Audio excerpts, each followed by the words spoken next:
Chapter 640. With such arrogant thoughts, the 2,000 cavalrymen charged forward. Even though they knew that there was a section between two mountains, no one had the intention to change their path. After all, if all the cavalrymen charged forward, they would be able to pass through this section in 3 minutes. In the past, they didn't know how many times they had passed through this area, but they had never encountered any danger. There wasn't any danger in the past, and there shouldn't be any now. With such thoughts, the 2,000 Baiming cavalrymen charged forward with Wei Zhen and Hu Zhi as the vanguard. In less than 2 minutes, the 2,000 cavalrymen had entered the ambush area. At this moment, General Hu Zhi, who was charging at the front, had already seen the mountain rocks that were 4 meters tall blocking the road. Whoa! Hu Zhi, who had stopped his horse, instinctively raised his head and looked around. Logically speaking, since there were rocks blocking the road, there must be an ambush nearby. However, no matter how he looked around, he couldn't see a single enemy. He also didn't expect the enemy to suddenly appear and wave their flags and battle cries. "General, what should we do?"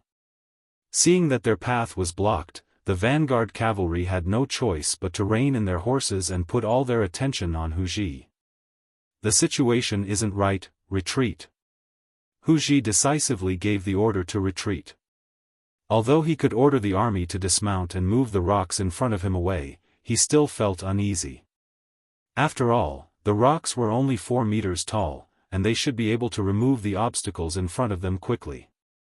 The soldiers naturally followed the general's lead. Since Hu Zhi gave the order, the cavalrymen below nodded and prepared to retreat. At this moment, they realized that the cavalrymen behind them had caught up. Everyone was blocked in between the two mountains. "Don't move forward, everyone listen to my order, turn your horses around and retreat." Seeing that more and more people were coming, the bad feeling in Hu Zhi's heart grew stronger. He was anxious to get out of here. At the same time, he looked around from time to time. Although there wasn't a single enemy in sight, he felt that there were countless pairs of eyes watching him. On the left side of the mountain, Yang Chendong was watching everything that was happening at the foot of the mountain with Squad 1 and 2. With a leaf in his mouth, Yang Chendong put down the nightmare domain in his hand and sighed. "The enemy's vanguard general is quite smart. Too bad I can't have it all." After sighing, Yang Chendong shook his head and threw the thought to the back of his mind. In the entire Great Ming Dynasty, there were naturally many capable people. Moreover, there were also countless people who were good at fighting. He couldn't possibly pull everyone into his camp just because he saw them. Besides, he already had a lot of elites in his hands. Just like the Ghost Sniper team and the Wolf Fang Special Forces, everyone was 1 in 100, 1 in 1,000, or even 1 in 10,000 experts. "Bai Zhua, I have a mission for you. Kill the enemy's vanguard general for me." Yang Chendong looked to the right. A member of the Phantom Sniper squad was lying on the ground. Captain Bai Zhua was also among them. He was holding a high-efficiency sniper rifle and preparing to shoot. Although there weren't many people in the northern part of the Great Ming Dynasty, they were all elites. For example, the Phantom Sniper Squad and the Wolf Fang Squad were brought along. As a member of the Special Forces in his previous life, he knew that real sharpshooters were made from bullets, and real elites were made from thousands of dangers. If you wanted an elite army, you shouldn't be afraid of losses. Only the mediocre would fade into the background, and the real elites would stand out. This time, he brought these two teams here to continue polishing them and training them. Often, actual combat was the best training ground. "Don't worry, 6th young master." Bai Zhua knew that this was an opportunity for him to show off, so he immediately agreed. Then, he began to adjust the muzzle and the sight. Taking advantage of this time, the 3rd commander, Wu Sheng, led a battalion to completely cut off the retreat of the Baiming cavalry and built a simple line of defense there. This was also the reason why Yang Chendong didn't immediately give the order to attack. He didn't completely block the enemy here. If he launched a sudden attack, the enemy might escape. Since they were already here, Yang Chendong had already reserved these 2,000 warhorses in his heart. If any of them escaped, it would be a flaw, and he wouldn't allow it to happen. Baizhuo first measured the current wind speed, then he adjusted his breathing. At this time, he was completely immersed in the wind. In his eyes, there was only one thing, and that was the target that was about to be killed. The stone mountain was no more than 20 meters high, and the muzzle of the gun was placed between two rocks.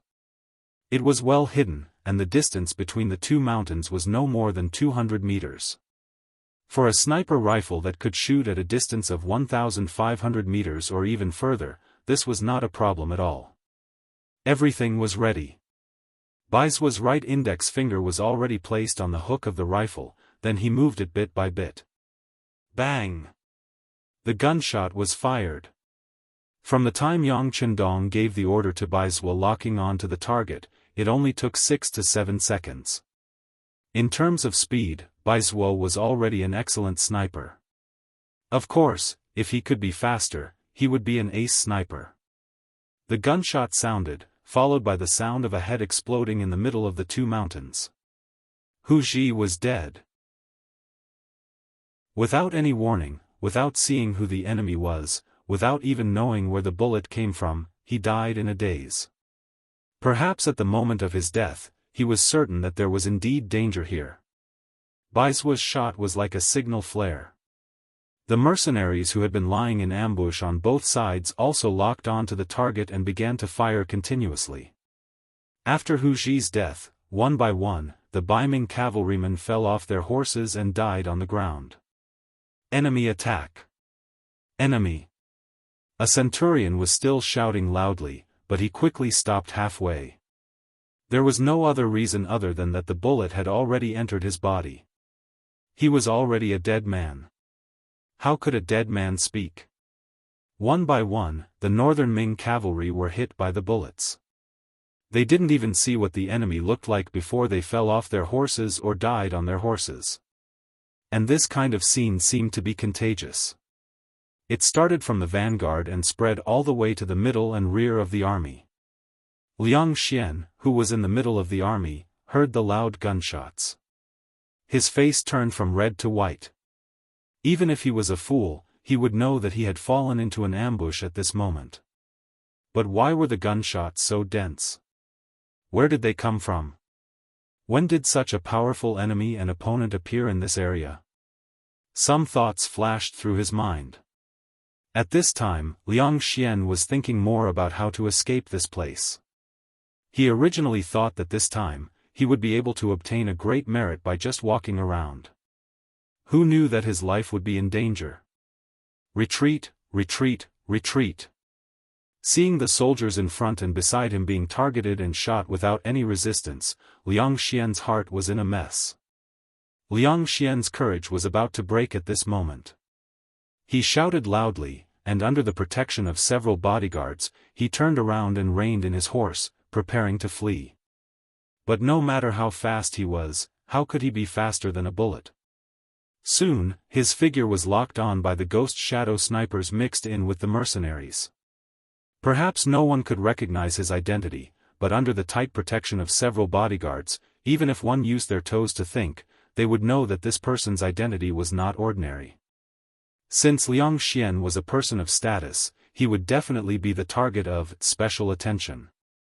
At least 3 or more ghost shadow snipers targeted Liang Xian.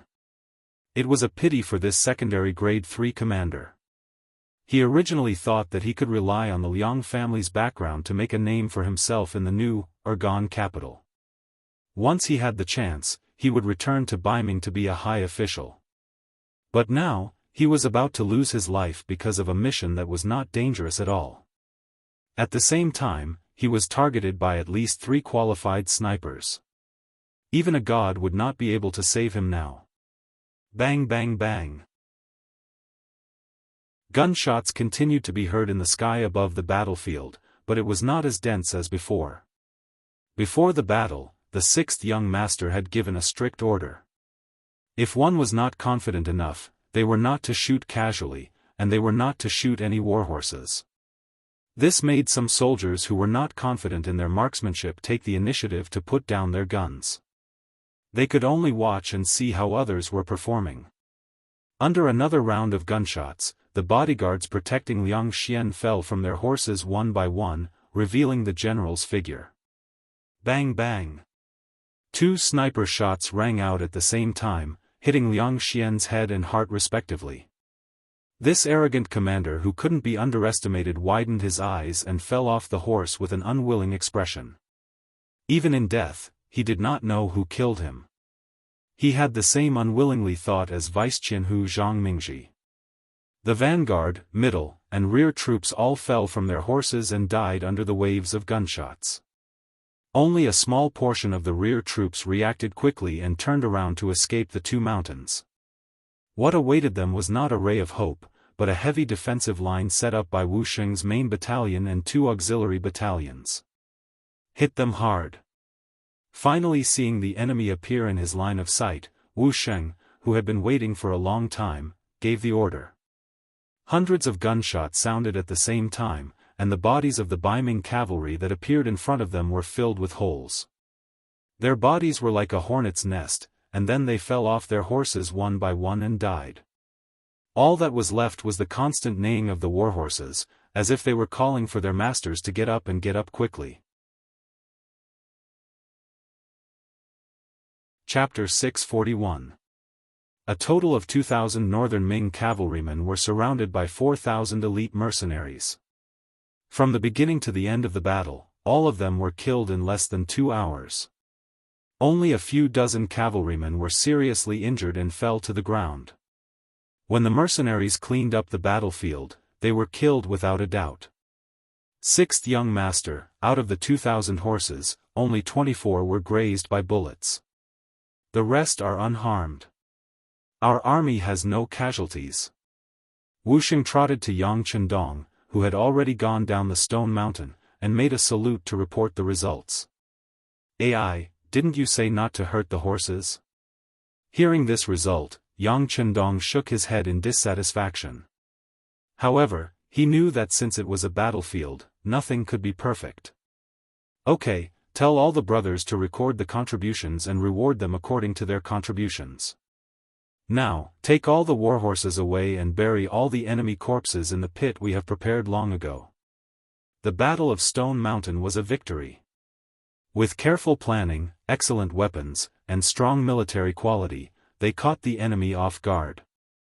They killed 2,018 enemies and captured 2,018 horses.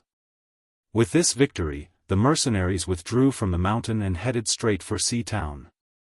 It was time to leave. Although there was a lot of military resources, with so many horses, it wouldn't be too hard to carry the equipment. Yang Chendong, who was the first to act and the first to returned to Sea Town. After putting all the resources on the horses, he left Sea Town and went through the defense line between Twin Cities and Maoyan City. He headed straight for his new destination, Narcissus Town, which was one of the main habitats of the Swanee tribe. During the 5 dynasties, the Khitan people called the Blackwater Swanee the Jurchens.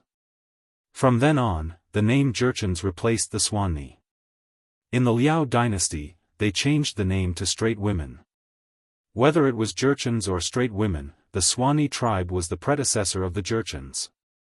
Yang Chendong chose this location not only because he heard from Zhui Feng that there were a lot of warhorses here, but also because he remembered that the last feudal dynasty of the Great Ming Dynasty was destroyed by them. He came here in advance to deal a blow to them. The Windchaser Cavalry Regiment had long understood the 6th Young Master's battle plan. After taking down the warhorses of the Twin Cities Maoyan City, they also brought their troops here. When they met up with the main force, they found out that they had actually taken down a total of 2,018 warhorses. Although more than 20 of them had suffered some damage, they only needed to rest for a while to recover. This was 100 times more effective than the 550 warhorses they had obtained and losing 50 of them. This result made the Windchaser cavalry soldiers stop looking down on them. They were all wondering what kind of methods this main force had to complete the mission so beautifully. Just like Windchaser's cavalry, they also had the ability to attack Bai Ming's 2,000 warhorses. They could even guarantee that they would be the final victor by relying on their more powerful methods. However, the effect was definitely not that good. Even the Windchaser cavalry regiment was beaten half to death. Looking at the main force of the mercenaries, there was not a single casualty. This result was really hard to understand. Yang Qindong did not have the intention to explain it to them because it would not take long for the facts to be placed in front of them. When the flintlock showed its power, all words would be pale and powerless. Taking advantage of the fact that the Bai Ming army had not reacted, Yang Qindong had already led the main force out of the Jianzhou left guard sphere of influence. He did not feel any psychological pressure or guilt for killing more than 2,000 Ming soldiers this time. Although the Ming army was also composed of Han people, this army could not be used by him for the time being. It might even become his enemy in the future. Of course, he would not be polite to the enemy. The Han people he wanted were not people who were willing to die for the Ming dynasty. Not to mention, Bai Ming's Shen Kun had tried to assassinate him. If this was the case, he would not be polite when killing people. Yang Qindong did not hesitate to kill people. At this time, the Jianzhou Northern Guard, the Lianmao Guard, and the Shuangqing Guards had already become a pot of porridge. It was already night time, but there was no news at all. When the Twin Cities Guard's 1,000 households chief Hiying sent people to Horn Mountain Call, from the mouths of the ignorant commoners, they only learned of the existence of a great battle. As for who killed who and who won in the end, they had absolutely no idea. They continued to search. The 3 cities sent the most outstanding coroner. It took them a full 3 days to find the huge pit with the bodies of 2,018 people buried in the Stone Mountain area. Only then did the commander of the Jianzhou left guard, Chen Dula, know that it was a force that destroyed all their cavalry. However, all information about this enemy seemed to have been cut off, and they could not find anything. Chen Dula had no choice but to report this to Song Quan, the commander of the newer cadre city.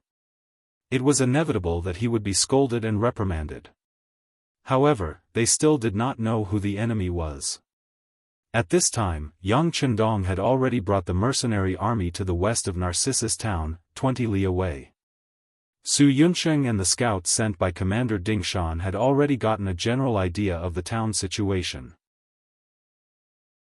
From the information the scouts sent back, Narcissus Town was a large town with a resident population of around 50,000 people. Most of them were Nuzhan people, and there were also Mongols, Han people, Jalimi, Qi, Kowu, Dor, and other races. This place was a hodgepodge. Because the closest Ming army near Narcissus Town was 300 li away, this place was like an otherworldly paradise.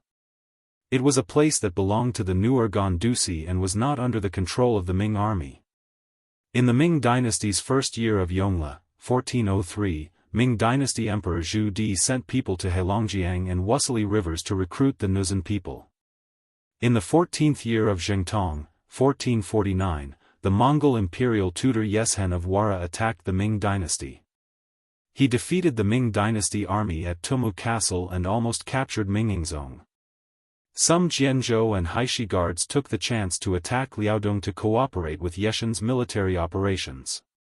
However, there were also quite a number of Nuzhan guards who were attacked by Yi Shiwen. Many of the hereditary leaders of the Nuzhan guards were robbed by Yi Shiwen and lost their hereditary credentials. Later on, they could only pay tribute in the name of the imperial secretariat. However, the rewards they received were much less than before. However, after the Ming dynasty split into north and south, the Nuzhan people here started to get restless. Since then, the Ming dynasty's pressure on the Nuzhan started to weaken, and they slowly lost control. Some leaders even dared to challenge the Ming dynasty and rob the Liaodong region. It was around this time that the Nuzhan language was lost. The Nuzhan people mainly used Mongol as their written language, and a small portion of them used Chinese. What was different from history was that the Jianzhou Guards, Jianzhou Left Guards, and Jianzhou Right Guards formed a strong tribe under the Ming dynasty. The appearance of the Jianghu Three Guards marked the formation of the Manchu people and the expansion of their power. However, due to the appearance of Yang Chendong, the Ming dynasty was split into north and south. Baiming gave more support to New, Gandusi, so the Jianghu Three Guards were still in the hands of Baiming. Speaking of which, if Narcissus Town wanted to not be controlled by the Ming dynasty, it was impossible to rely on its location. Another reason was that there were two strong cavalry forces here. The strongest one was under the Nuzan's command, and the weaker one was under the Mongols' command. From the information provided by the scouts, the Nuzan's commander was called Borte. He had 4,000 cavalry under him, and even the surrounding Baiming guards were afraid of him. The Mongol general was called Bagan. He had 2,500 cavalry under him. Although he was slightly weaker than the Nuzan, he had a strong background and power as a Mongol. Most of the time, even Borte had to give him some face. 6,500 elites who were good at riding and archery were already more than the 5,600 Baiming guards. Unless Baiming was willing to send out 3 or more guards, it would be difficult to take advantage of the situation here. In fact, some of the nearby Baiming guards were also from the Nuzan tribe. If they were to attack Narcissus Town, it was guaranteed that they would not help. They would even inform the Baiming beforehand. This was also the reason why Narcissus Town existed and why Baiming did not come to raid. Raiding referred to plundering resources through war. It was usually used by nomads, but it was also used by Baiming against Narcissus Town.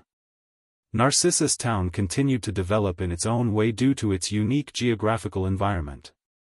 Their main way of life was hunting, fishing, or raising various kinds of livestock for a living. Among them were horses. In fact, many of these horses were born from wild horses, which made them the best choice for war horses in the future. The reason why Yang Chendong came to Narcissus Town was because of the horses that they raised. If he could get his hands on them, there was a high chance that they could become war horses. This would greatly increase the mercenaries' ability to survive on the grasslands. 6,500 cavalry.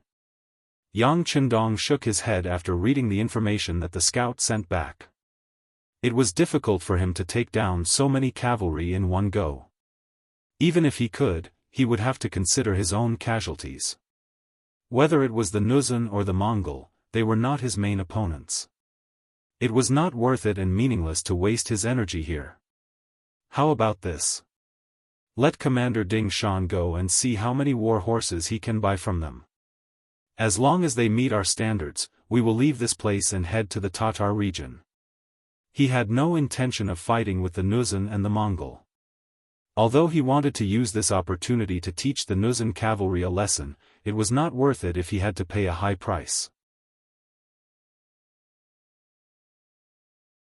Chapter 642. Yang Chendong didn't want to make things difficult for them. Ding Shan received the order and went to Narcissus Town 20 miles away. He reported his name and said he wanted to meet the general of the Nuzan division, Borte. He didn't mention Yang Chendong and the mercenaries' names because this place was ill-informed and didn't know what they were talking about. This time, Ding Shan reported that he was from the Red Banner Army.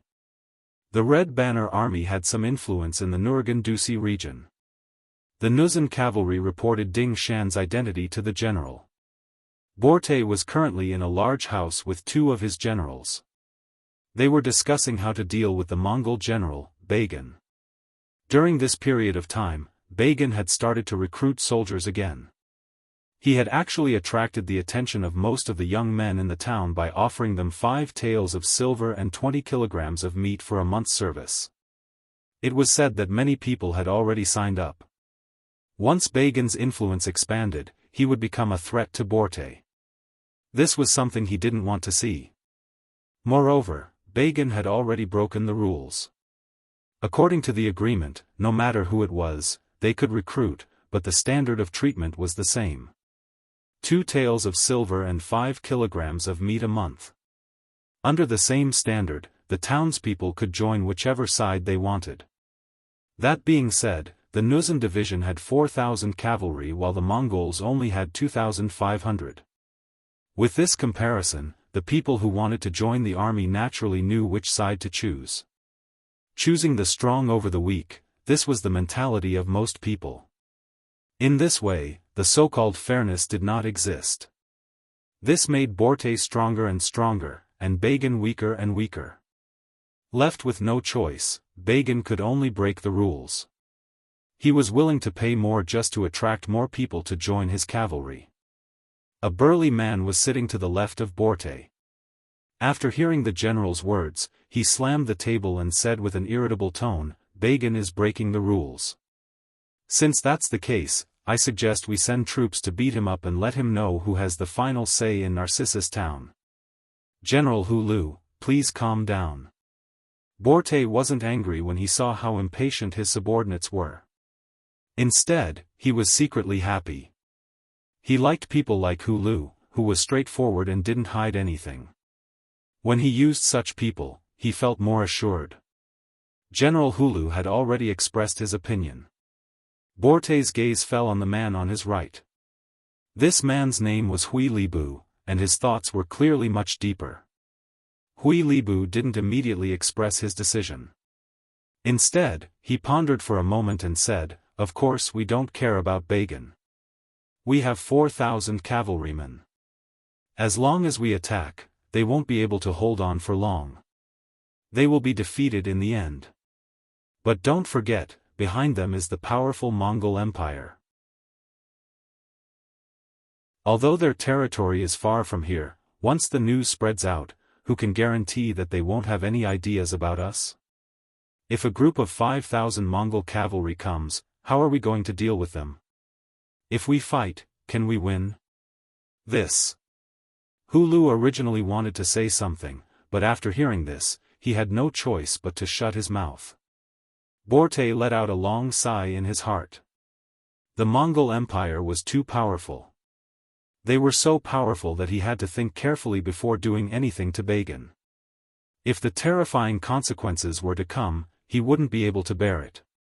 In his heart, he wanted to use Narcissus town to develop and strengthen himself, and not attract other people to attack him. In order to achieve this goal, he didn't even forcefully recruit soldiers in the town because he knew that there would be spies from the Baiming army here.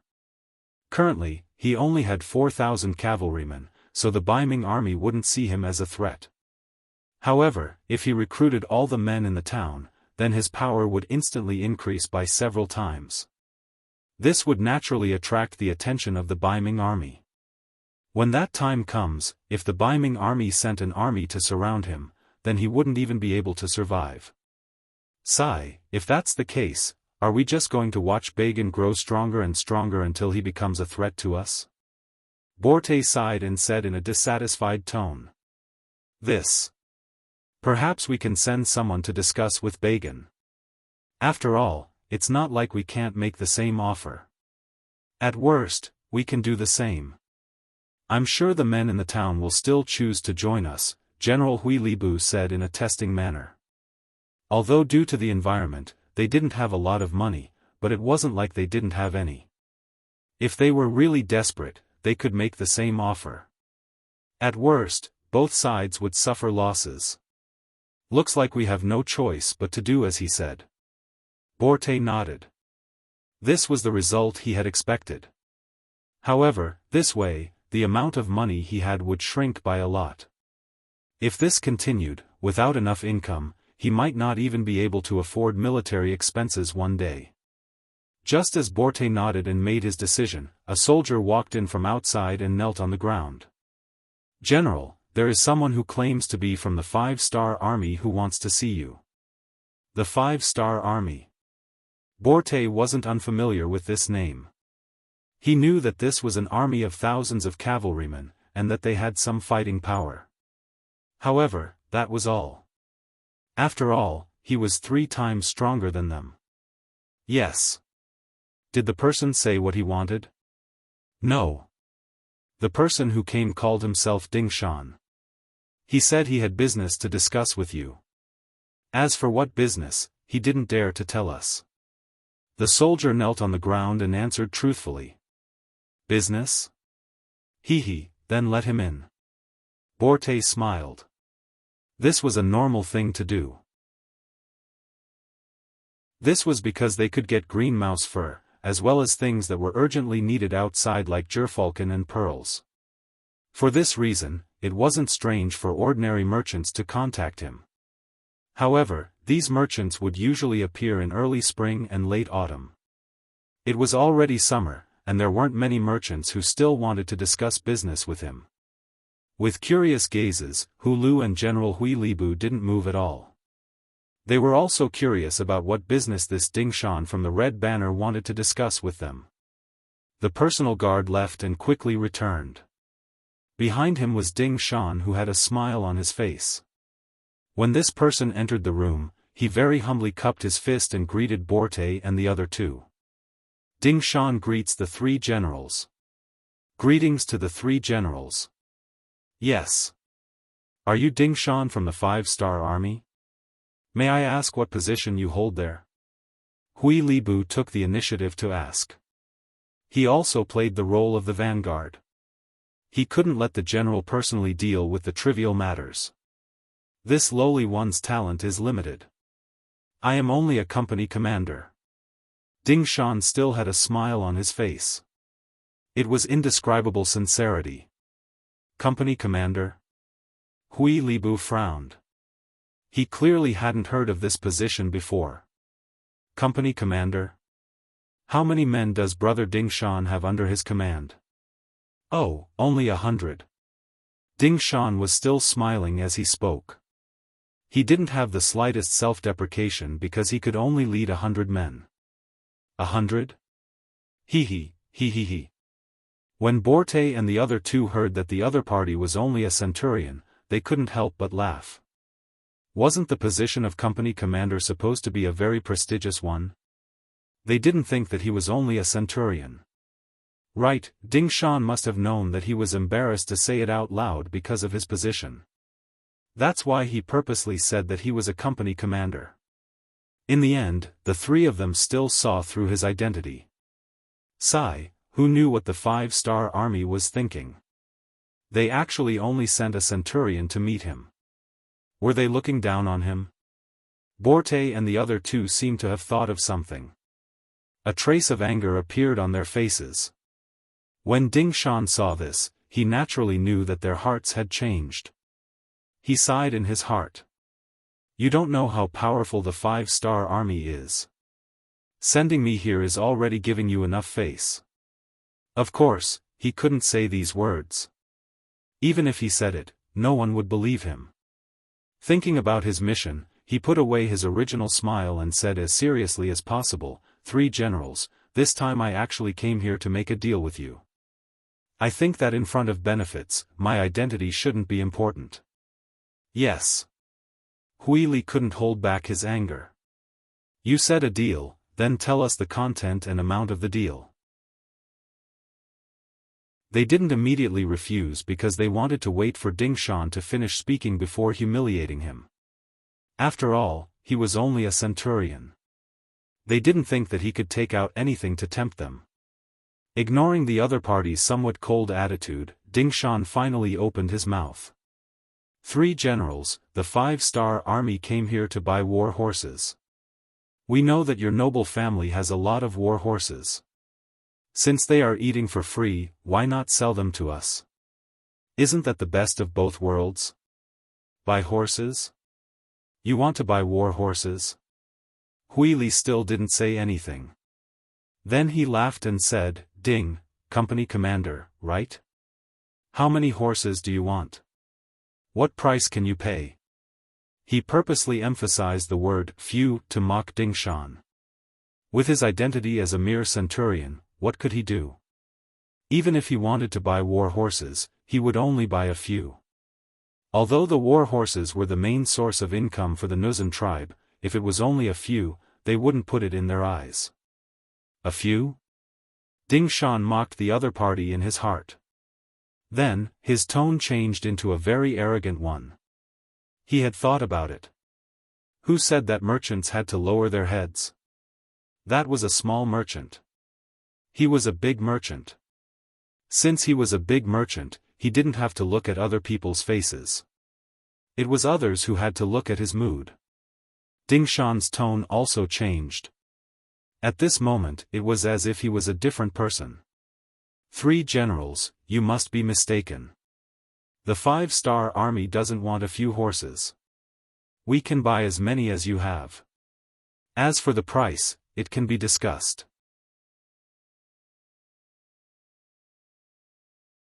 Chapter 643.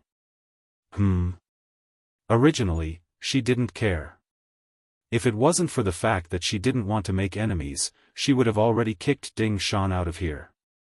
Ding Shan was just a small force with only 1,000 soldiers. She wasn't afraid of him.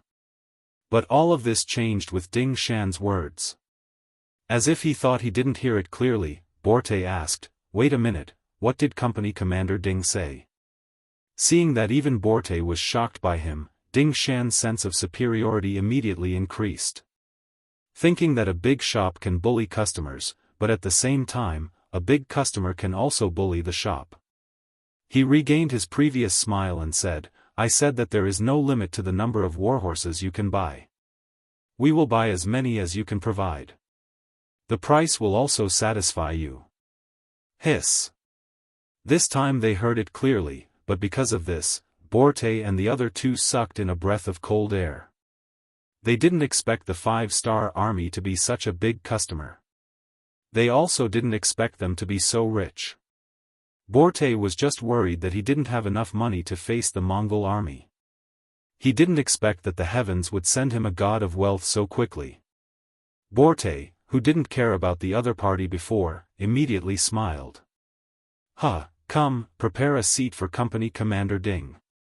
Just a moment ago, Ding Shan had been standing in the middle of the hall, surrounded by Borte and the other 2. It was as if he was being interrogated by the 3 judges. Now that he heard that the other party was strong, his attitude immediately changed. This was the effect of strength. Immediately, a bodyguard entered the main hall and brought over a long table. A blanket was prepared for them to sit on. Ding Shan didn't regard himself as an outsider. He cupped his hands and smiled to express his gratitude. Then, he sat down at the long table and casually picked up a bowl of wine on the table and poured it into his mouth. Then, he praised the wine. Ding Shan purposely displayed a heroic appearance, and even when he drank, he downed a bowl in one gulp. This instantly attracted the goodwill of Borte and the other 2, especially Hu Lu. He was originally a straightforward person, and when he drank, he naturally liked to drink to his heart's content. Seeing that Ding Shan seemed to be a kindred spirit, he laughed heartily and revealed a sincere smile, drinking a bowl of wine with him from afar.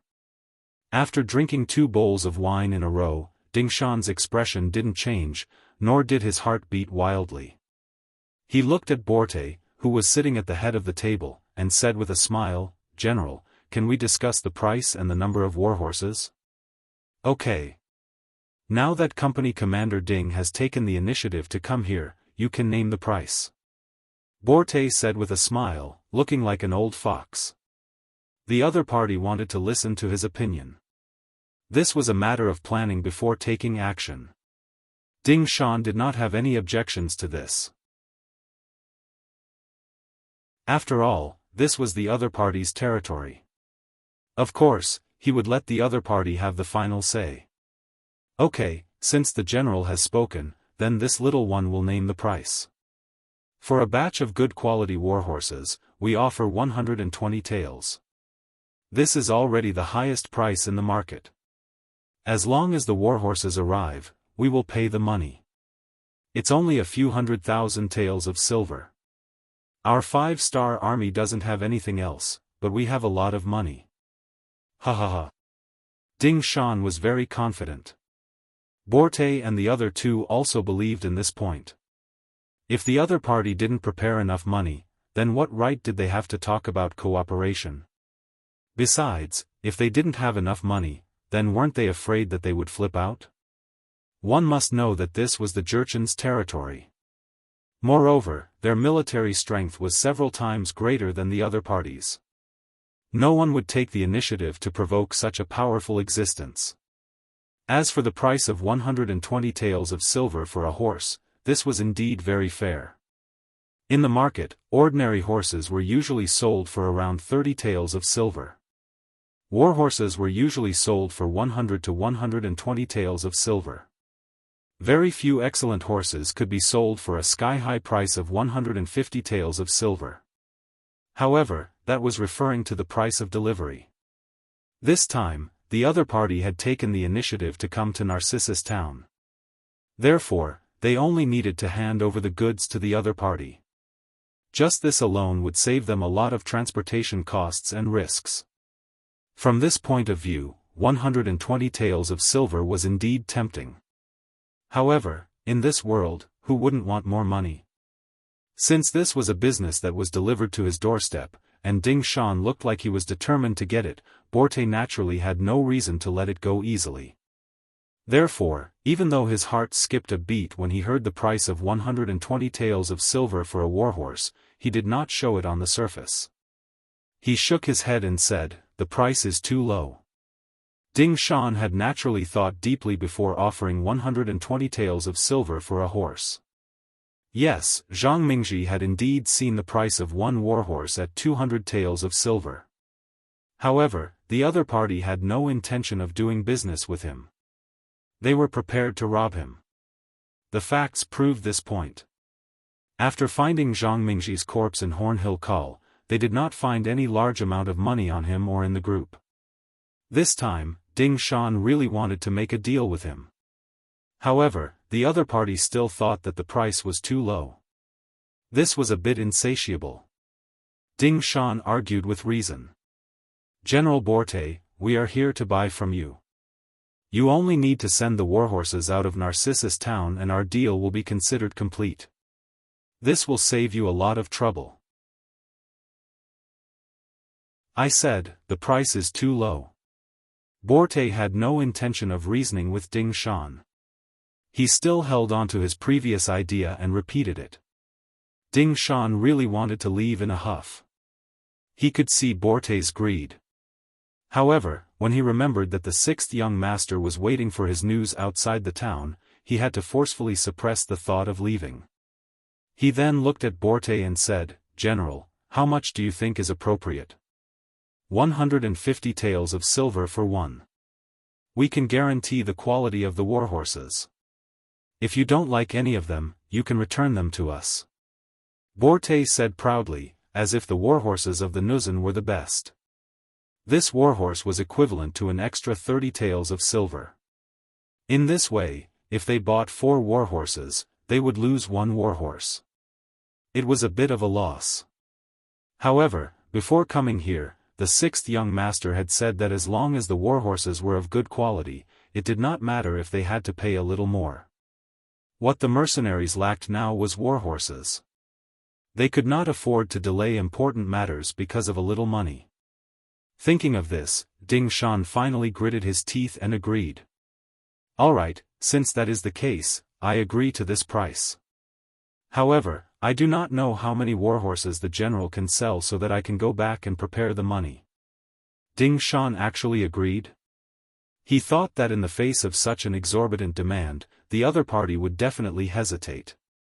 Even if he got up and left now, it would be normal for him to come back a few days later. Even if he had to settle it today, he would have raised the price. For example, 130 taels of silver or 140 taels of silver would have been fine. However, the other party did not say anything and just agreed. This was indeed out of Borte and the other two's expectations. However, at the same time, they were overjoyed.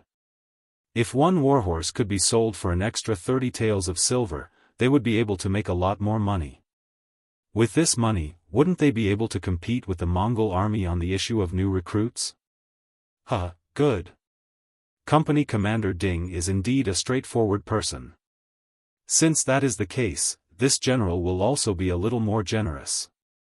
I will sell you 1,000 warhorses for 150 taels of silver each. Borte laughed loudly, as if he was afraid that Ding Shan would go back on his words. He quickly settled the matter. 1,000 warhorses, this number was not low. Perhaps the Nuzan might have some extra, but the quality was good. It was not easy to get so many warhorses. This was also what made Ding Shan satisfied. Alright, the total is 150,000 taels of silver. I will bring the money to trade in 2 days. Alright, 2 days it is. Borte also agreed to this decision. Then, both sides looked at each other and laughed. After the business was finished, Borte originally wanted to ask Ding Shan to stay for a meal, but the other party said that he had something else to do and refused. After leaving the Nuzan's camp, he went to the Mongol camp. Very quickly, he also finished the business of 1,000 warhorses. The only difference was that the other party accepted the price of 120 taels of silver each. Ding Shan's actions naturally did not escape Borte's eyes. When he knew that this person had gone to the Mongol camp to do business, his expression became somewhat ugly. He originally thought that with this amount of money, he would be able to compete with the Mongol Bagan. However, the other party also sold 1,000 warhorses. Although the price was lower than his, it was impossible for him to increase the gap between them. This made him somewhat discouraged. However, at the same time, he was also interested in Ding Shan and the 5-star army. This team was really rich. They were willing to spend 200,000 to 300,000 taels of silver without even blinking. This made him feel a great deal of envy and jealousy. General, I have already arranged for people to follow Ding Shan. I believe that the information regarding the 5-star army will be sent back soon. Hui Libu seemed to have seen through Borte's thoughts and took the initiative to add this sentence. Very good. Then let's wait and see how strong this 5-star army is. Humph. Don't show off your wealth. If you don't have enough strength and still dare to show off like this, then you are not doing business. You are seeking death. At this moment, Borte's ambition had already begun to swell. He was eyeing the large amount of money in the hands of the 5-star army. After Ding Shan finished the business with the Nuzan and the Mongol, he left Narcissus town and walked towards the mercenary camp 20 li away. He was the commander of a company under the direct command of the regiment. Normally, he would be a scout and scout. Naturally, he had already discovered that there was someone following him. However, he did not care. If it was in the past, he would have been more careful. Now that the 6th young master was here, their strength had increased greatly. What was there to be afraid of? Ding Shan quickly rode back to the camp. Behind him, the scout sent by General Hui Libu looked around the mercenary camp. After seeing the general situation, he also left. Not long after, the information regarding the mercenary camp was passed to Borte and Hui Libu.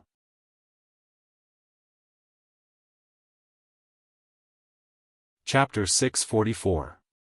3,000 cavalrymen, 2,000 infantrymen, and many horses were used to transport goods. Borte and Hui Li looked at each other after hearing the report from their spies. This was different from what they knew about the 5-star army, which only had a little over 1,000 cavalrymen.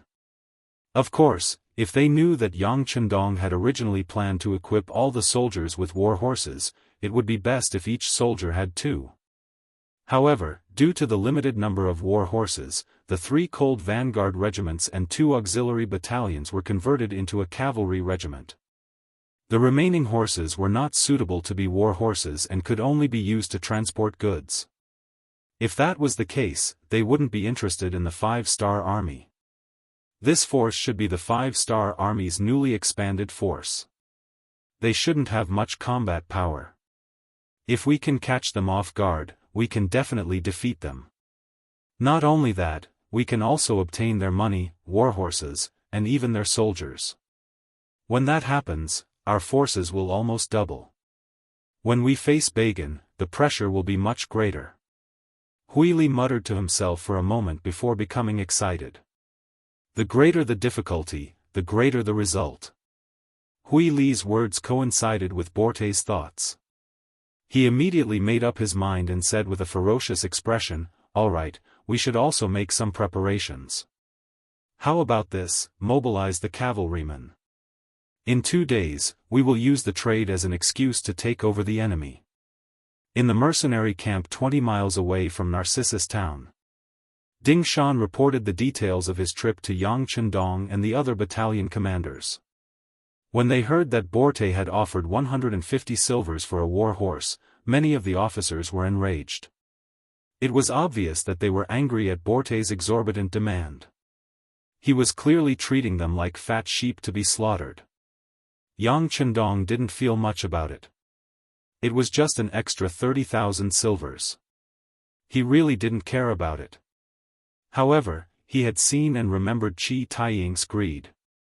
Once he had the chance, he would definitely repay Qi Taiying for what he had done today. Yang Chendong only wanted to settle this matter first.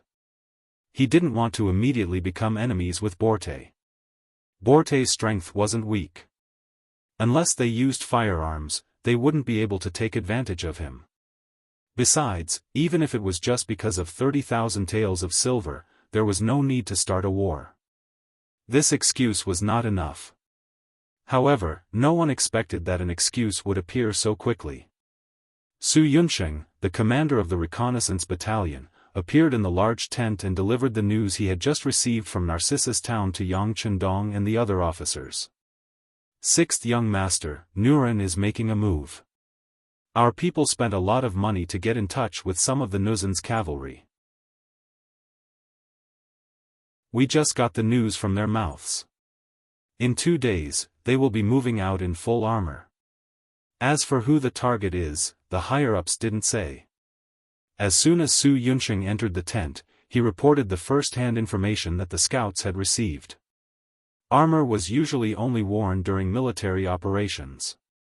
After all, the heavy armor wasn't very comfortable to wear. The operation would take place 2 days later. It was probably very clear who the target was. No one would believe that the Nuzan would have other military plans 2 days later. Ha, ha. Yang Chendong couldn't help but laugh when he heard the news. He had indeed come to Narcissus town to buy a horse. This place was quite far from Baiming's garrison. Not only would there be fewer restrictions on buying a horse here, it wouldn't attract too much attention either.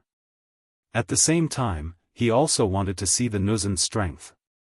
However, he really didn't want to start a war here. It wasn't worth it. However, if others took the initiative to provoke him, then the situation would be completely different. Were mercenaries afraid of trouble? Obviously, they weren't. As long as they were angered, no matter how strong the opponent was or what they looked like, there was only one word: fight. Now, Yang Chendong had the elite Cold Vanguard 3rd Regiment in his hands. Reality proved that although the Windchaser Cavalry Regiment wasn't the strongest and wasn't at the level of a first-class regiment, it was still possible for them to become a first-class regiment. If the Nuzan still dared to target him with such a strong army, it could only mean one thing. The other party's appetite was too big and too greedy. It was no wonder that in history, they had the idea of targeting the great Ming dynasty more than 100 years later. This was their nature and it wouldn't be easy to change. It was a pity that they had provoked mercenaries this time. Yang Chendong wasn't going to be polite to them. With the number of cavalry he had, he might have to pay a high price to attack the other party. However, if he had to defend himself, it would be much easier. When Yang Chendong laughed, Tiger's Mane and Beta Persei, who knew him better, also laughed. This was the 6th young master's signature move. This kind of laughter showed that the 6th young master was angry. The consequence of being angry was definitely going to be a big battle. Both of them loved to fight, so they were naturally happy. Come, everyone, don't leave. Let's discuss the military battle plan in 2 days. Yang Chendong took the initiative to walk to the sand table and looked at his position. The Nuzan suddenly made a move.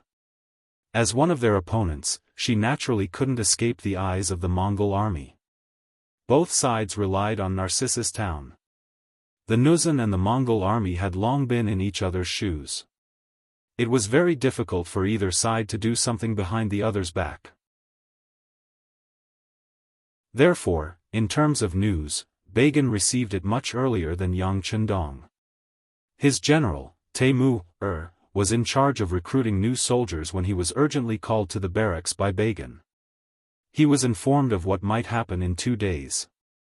"General, is Borte planning to attack the 5-star army?" Although Taimu was tall, he wasn't stupid. He quickly thought of a possibility. That should be the case. "Otherwise, do you think they would dare to attack our army?" Bagan said proudly. Although he wasn't as strong as the Nuzan in terms of military strength, he was a Mongol. The Mongol cavalry had once been invincible. Even now, although it had declined, a starving camel was still bigger than a horse. It wasn't something that just anyone could provoke. The Baiming army might have the guts, but the Nuzan soldiers led by Borte definitely wouldn't. Since they couldn't attack them, they could only attack the 5-star army that had just arrived. When Ding Shan appeared here today, he looked like a child of wealth. It was no wonder that Borte and the others would have such thoughts. Taimu found out from Bagan that Ding Shan wanted to buy 1,000 war horses. He couldn't help but worry. "General, it seems like the 5-star army is very rich. However, the more it is so, the more we can't let them succeed. Otherwise, once they obtain the 5-star army's resources, their strength will become unstoppable. The gap between our two sides will only widen. This will be disadvantageous in the future." "That's right." Bagan nodded heavily. This was the reason why he called Taimu over. "General, what do you plan to do?" Taimu knew that since Bagan had made his intentions clear, he must have thought of a countermeasure. However, he didn't know what to do next. Bagan didn't answer immediately. He seemed to be hesitating as well. After a few breaths, he said, "We have 3 options now. First, we take the initiative to look for Borte. Since there are benefits, we naturally can't let them take it all for themselves. We can work together to eliminate the 5-star army and share the benefits. Second, we can work together with the 5-star army and fight Borte together. This way, we can achieve our goal of severely injuring him. From then on, we will become the strongest force in Narcissus town.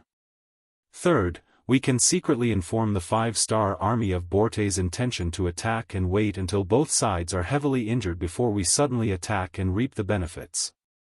There were 3 options to choose from. At this moment, Taimu was silent. He was considering the feasibility of the 3 options in his mind. The first option didn't seem to make sense. They could obviously take all the benefits for themselves. Why would the Nuzan share the benefits with them? At least if it were them, they definitely wouldn't be willing to share the benefits with others. As for the second option, although it might severely injure the Nuzan, the benefits would be very limited. Without money, they wouldn't be able to expand. If Narcissus town didn't have a strong force, it would only attract the attention of the Baiming army. It might even cause them to send troops to deal with Narcissus town. On the other hand, there was only the third option. If it went well, not only would they be able to get rid of Borte, but they would also be able to obtain enough money from the 5-star army to develop themselves. As long as they had money, they would be able to attract more people to join them. Once their force grew, it would be much more difficult for the Baiming army to deal with them. This was the only way for them to develop and survive. The third option. Taimu made his decision after weighing the options in his mind. "Very good." Bagan laughed and nodded. It was obvious that he was leaning towards the third option. Now that he had reached an agreement with Taimu, they could go and make preparations. They were like the mantis stalking the cicada, unaware of the oriole behind. Not long after the 2 generals reached an agreement, a Mongolian scout quietly left Narcissus town and went to the mercenary camp 20 miles away. He passed on the news that Borte might deal with them in 2 days. In the tent, Tiger's Mane politely sent the Mongolian scout away. He then returned and stood beside Yang Chendong. "Young master, you've guessed correctly. It seems that the Mongolian army has a lot of ideas. This is a world where the strong prey on the weak. It's normal for them to have a lot of ideas. The key is still strength. Without enough strength, even if you're smart, you can only protect yourself." Yang Chendong maintained a confident smile on his face. He had said before that it was impossible for the Mongolian army to not interfere in such an important matter. Not long after he said that, they indeed made their move.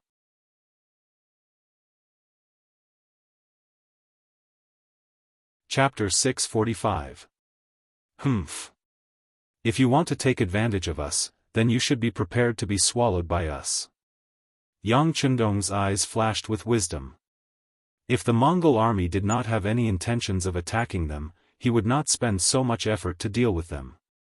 However, since they had such thoughts, he could only give them a taste of their own medicine. What Mongol background?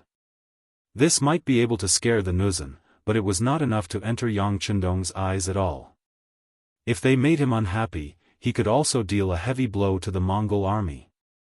As long as General Bagan wanted to deal with him, the mercenaries would not hold back in the slightest. In this regard, Yang Chendong had already made preparations. 2 days was more than enough for him to complete his plan. The Nuzan cavalry was actively making preparations.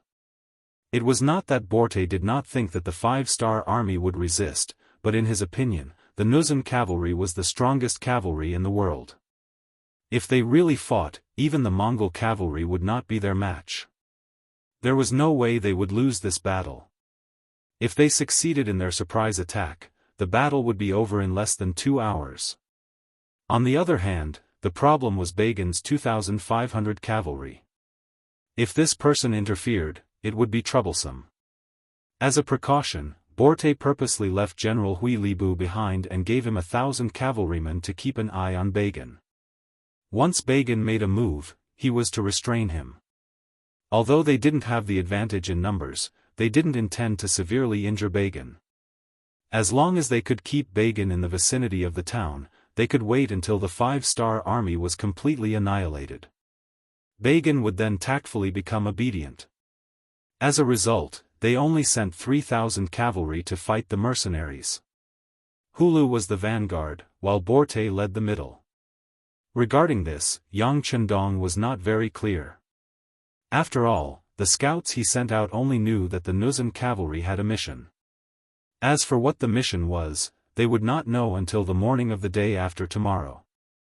But whether it was 3,000 or 4,000 enemies, Yang Chendong wasn't afraid. It was just a defensive battle. Even if Borte and Bagan joined hands, he wouldn't be afraid. Time passed bit by bit. On the surface, the 5-star army did not make any movements during the day and seemed to be waiting for the transaction 2 days later.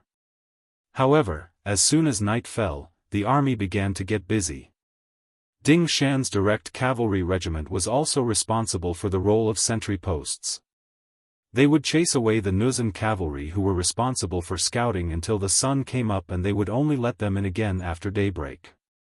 This practice did not arouse the suspicion of others. After all, everyone was afraid of being attacked at night. For the sake of safety, the vigilance at night was stricter than during the day. This was understandable. Therefore, this matter was only reported to Borte symbolically. Nobody paid any attention to it. They were completely unaware that a large number of mines had been quietly buried in the front of the mercenary camp. A portion of these mines had been modified by Crimson City's ordnance stones in the later stages. They were called passive detonation mines, or passive mines.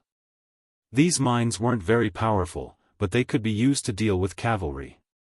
They played a role in disrupting the morale of the troops. The biggest difference between passive mines and active mines was that the latter would explode when stepped on, while the former required a long rope to detonate. This could greatly ensure that the mines wouldn't hurt their own people. This was the new technology of the time. For example, the great Ming Dynasty had already had mines. They buried a type of gun underground. When stepped on, it would detonate. The lethality wasn't very high, but it was enough to give people a headache. The appearance of passive landmines had indeed greatly improved this technology, ensuring that mercenaries could continue to advance in this era. In the future, as they continued to develop, remote-controlled landmines would also appear, which would greatly increase the distance of detonation. That would be the true power of this technology. While burying the mines at night was one thing, cavalry soldiers were also quietly sent out. They left the camp and disappeared into the night.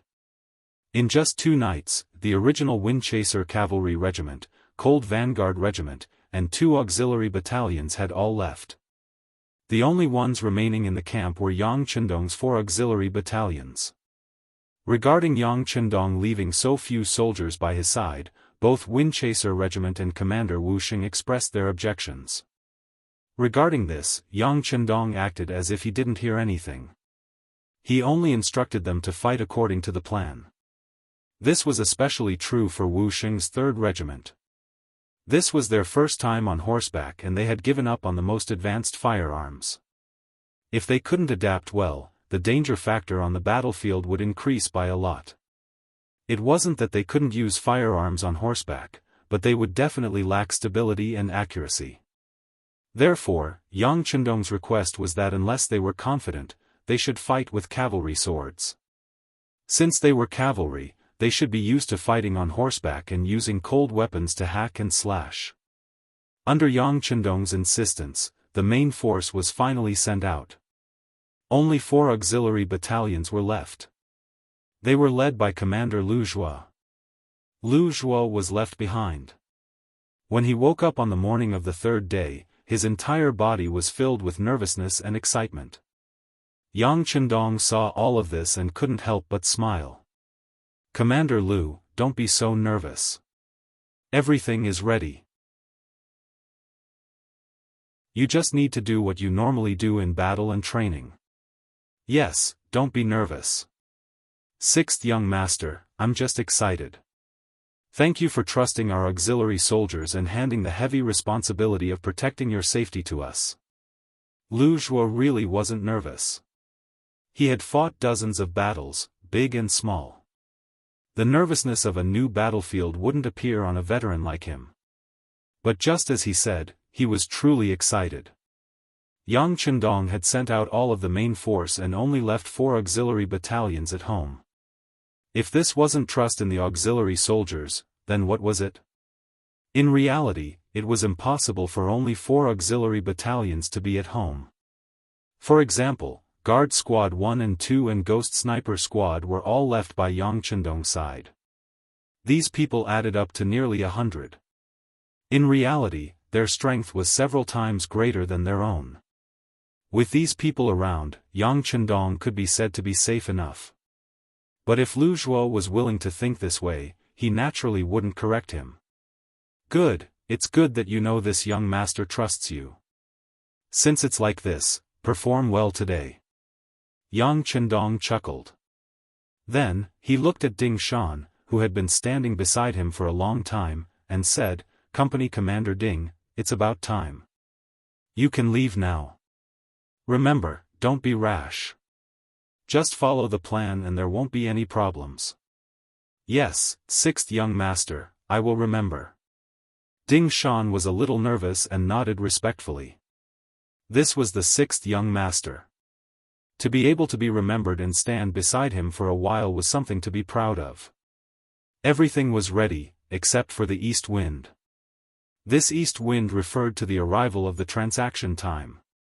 After Ding Shan received the order, he led a company of his subordinates and rode out of the camp with the 150,000 taels of silver, rushing towards the area 10 li ahead. At the same time, the Nuzan cavalry in Narcissus town also started to move. General Hulu was the vanguard, and Borte was the center of the army. They brought 3,000 cavalrymen out of the town. Only General Hulu was left behind to watch the Mongol cavalry's every move. "Borte has left. Humph. How arrogant. He didn't even see an extra warhorse. It's obvious that he wants to make a move. Temu brought a few soldiers and watched the Nuzan cavalry leave the town. Then, he returned to report to Ba Zhen. Very good. Looks like our guess was right. Since that's the case, let's get ready to move. Ha! Ba Zhen chuckled. At this moment, his eyes were filled with excitement. If this matter was settled well, Narcissus Town would be his leader in the future. The Mongol cavalry under his command would also welcome a great opportunity for development. Temu nodded heavily and turned around to gather the troops. Previously, to prevent their intentions from being discovered by the Nuzan, they didn't even tell the cavalrymen that there was a battle mission today. It would take some time to gather the troops now. Borte set off. 3,000 cavalrymen marched out until they were about 10 miles away from the 5-star army. That was also the location of the transaction that both sides had agreed on. It was about 10 miles away from each other's territory. No one had to worry about an ambush. In reality, neither side had arranged any troops to ambush within 10 miles. Borte didn't care about it. As long as his cavalry charged forward, what kind of enemy would be their match?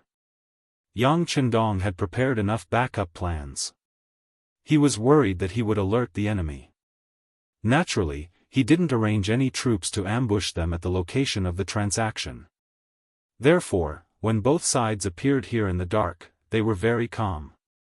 However, when Ding Shan looked forward and saw that General Hulu, who had drunk a bowl of wine with him, didn't even bring an extra warhorse, he couldn't help but frown. General Hulu, I've brought the silver. Where are the warhorses we need? Ha ha ha, the warhorses are right in front of you. We're riding on them. How about it? They're all good breeds, right? Hulu chuckled and said shamelessly. Hulu's vanguard was exactly 1,000 cavalrymen. It was the same as the 1,000 warhorses they had agreed on. Although the numbers were correct, Ding Shan didn't believe it. His expression turned cold as he asked, General Hulu, it's rare for you to drink to your heart's content. How can you be so unreliable?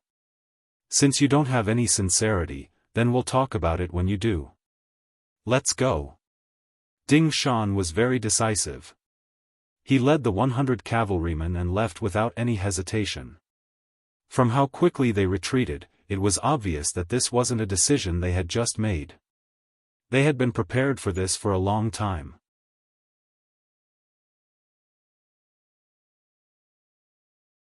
Chapter 646. Hulu was stunned by the sudden change in the situation.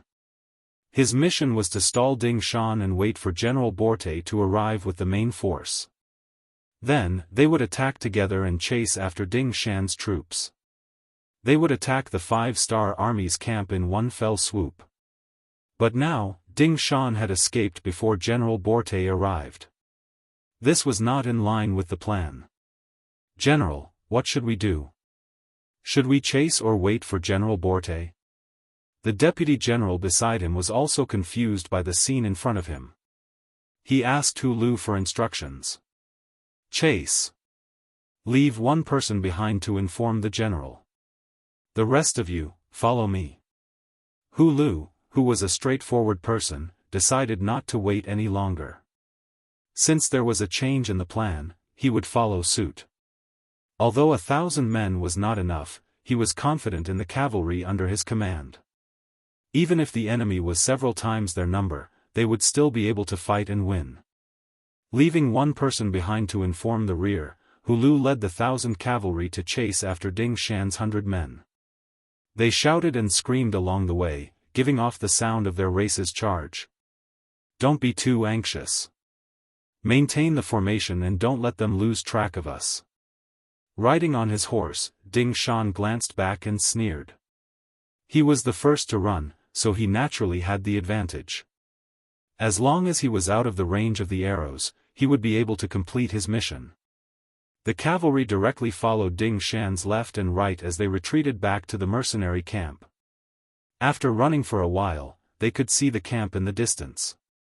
The 100 men immediately split into two groups, one on the left and one on the right. They gave up on the open space in the middle and returned to the camp. Far away from the camp, Yang Chendong and the 4 auxiliary battalions had been waiting for a long time. Behind them were the horses that were originally used for transportation. Now, all the goods on them had been unloaded. From afar, it looked like there were war horses everywhere. "Young master, Commander Ding is back." Tiger's mane pointed forward with a confident smile on his face. Hu Lu, who was in the middle of chasing, saw the prey in front of him split into two groups. He was stunned at first, but then a look of disdain appeared in his eyes. "Humph. You want to split up my troops? I won't fall for your trick. Come on, let's charge together." Hu Lu didn't seem to be fooled. He continued to charge forward with his 1,000 men. As the war horses continued to advance, they were getting closer and closer to the mercenary camp.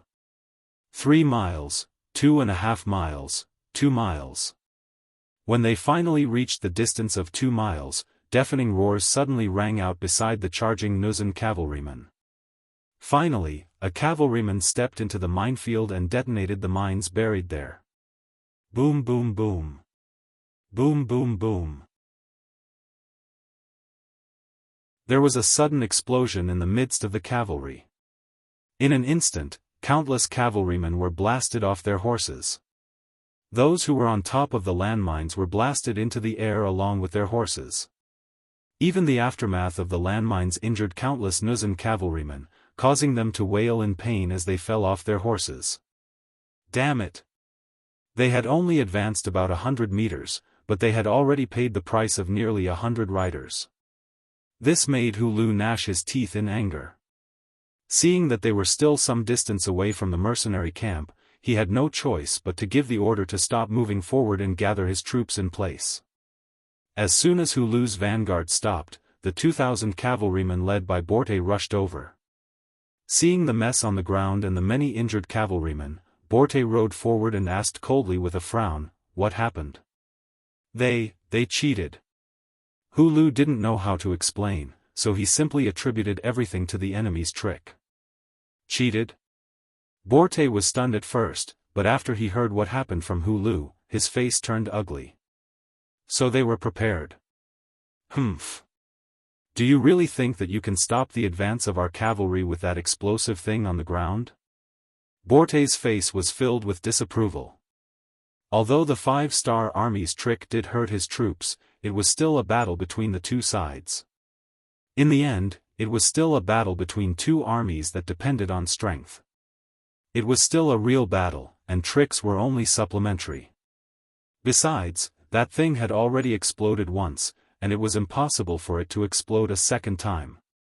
How many cavalrymen did he have? Even if he sent them out one by one, they would still be able to cover a distance of 2 miles. At that time, it would be time for them to raise their butcher's knife and start a massacre. Oh right, you said that Ding Shan didn't retreat to the middle, but to the sides.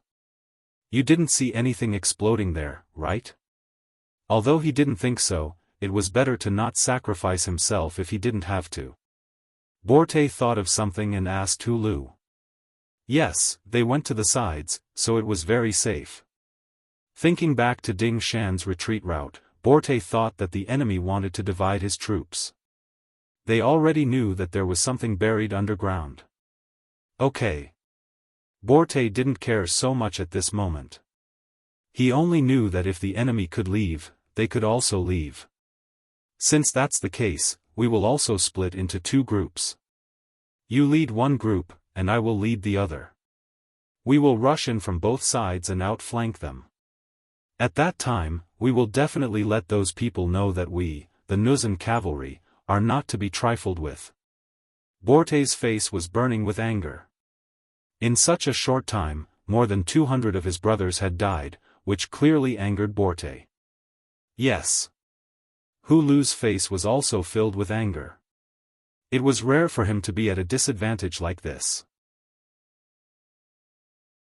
If the two sides met face to face, no matter what the result was, he would be able to accept it. If he couldn't win, then it was because his skills weren't as good as the enemy's. But to be able to succeed with a trick like this really made him feel bitter. The less than 3,000 cavalrymen began to split up. Borte went to the left, Hulu went to the right, and the two groups of cavalrymen began to advance from the sides, as if they were going to outflank the enemy. Young master, they are learning from Company Commander Ding. Tiger's Mane's eyesight was still very good. As soon as the other side made a move, he saw through it. At this moment, Yang Chendong was sitting on a bamboo chair. He didn't know where he got a paper fan in his hand. From time to time, he would brush it twice. At this time, Fan Xian really looked like Zhuge Liang on TV. He was completely strategizing and winning from 1,000 miles away. Listening to Tiger's Mane's words, Yang Chendong nodded lightly. This is originally a checkmate. No matter what choice they make, it is destined that there will only be one result. These words were said very calmly, without any emotion, as if the next thing to die in front of him was not 3,000 cavalrymen, but 3,000 ants that had nothing to do with him. These words were not just empty words. After 2 days of preparation, Yang Chendong really set up a dead end here. Even if the other side wanted to jump out now and did not want to fight anymore, it was still a dead end. When they were chasing Ding Shan, this net had already been cast. Now what they had to do was to close the net. Come on, signal the flag, cut off the enemy's retreat, and be ready to detonate the passive mines at any time. At the same time, order the 4 auxiliary battalions to be ready to fire. The calmer Yang Chendong was, the more excited Tiger's Mane was. This was his 6th young master. He was always so confident, and there was never anything that could stop him. Beta Persei, go and execute the order. Tiger's Mane turned around and said to the tall Beta Persei who was the flag bearer. Okay. Beta Persei stood up straight and began to wave the 2 red and black flags in his hands, constantly making various movements. With a series of movements, the ground under their feet seemed to move. Tremble, tremble. It was as if the earth was roaring, or as if an earth dragon was born, an earthquake is coming. This movement also caused the Jurchen cavalrymen who had just split up to stop and watch. The ground behind them was filled with dust, covering the sky and the sun. Then, one by one, the cavalrymen in military green uniforms began to slowly appear in their sight. 1, 2, 3, they couldn't even count. Where did the reinforcements come from? When Borte saw the other side's neat uniform, his face changed drastically, and he spoke with a somewhat panicked voice. Didn't the scout say that the 5th Star Army only had 3,000 cavalrymen? If that was the case, then where did the cavalrymen behind them come from? Could it be that the information was wrong, or, no matter what, he was still a general who commanded an army? Borte's brain worked very quickly. After thinking for a while, his eyes suddenly lit up. He looked forward and said, I know, they sent all the cavalrymen behind us, and there aren't many enemies in front of us. They want to attack us from both sides. General, what should we do? The Jurchen cavalrymen who followed Borte all asked with an ugly expression. It was supposed to be a one-sided massacre. Even if they encountered some resistance, it should be sporadic. How did they become dumpling fillings and were about to be wrapped up? The most frightening thing in a war was unexpected situations, because it often meant that one side had miscalculated. It meant that they had lost their innate advantage in wisdom and strategy. The unknown was the most frightening thing. Some people were already worried about what kind of serious consequences the general's miscalculation would bring to them. In other words, because of the unexpected situation, the Jurchen cavalrymen's morale was already unstable. If this situation was allowed to develop, it might cause the morale of the cavalrymen to drop. If that happened, no matter how many soldiers they had, they wouldn't be able to fight back. Borte was very clear about this, and he naturally didn't want to see this happen. He immediately shouted, Don't be afraid, the enemy's main force is behind us, and there aren't many enemies in front of us. As long as we are fast enough, we can completely defeat the enemy's main force. Then, we will be able to gain a foothold, turn around, and destroy the enemy behind us. Victory will be ours.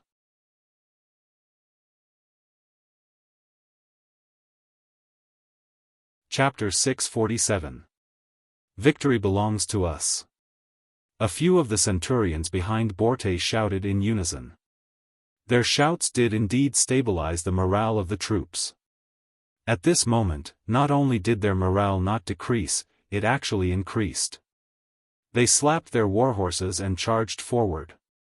In their eyes, it was only a distance of 2 miles. They could reach the enemy with a single charge. The choice of the Nuzan cavalry was equivalent to announcing that they had given up all paths of retreat. There was only one way, and that was to charge, and charge again. This choice naturally disappointed the cavalry division, the 3rd Regiment of the Cold Vanguard, and the 2 auxiliary cavalry battalions. This also meant that they had no chance of fighting a tough battle. This was especially so for the cavalry division led by Windchaser. They wanted to perform well and fight the legendary Nuzan cavalry head-on. But now, all their hopes were dashed. Even so, they had no intention of stopping. Instead, they continued to advance until they reached the place where Borte and Hulu were standing. Then, they took up their positions. Close to 3,000 cavalrymen lined up in a row. Each of them held a bow and arrow in their hands. They were ready to shoot, not allowing the enemy to retreat to their front. The cavalrymen no longer felt any pressure.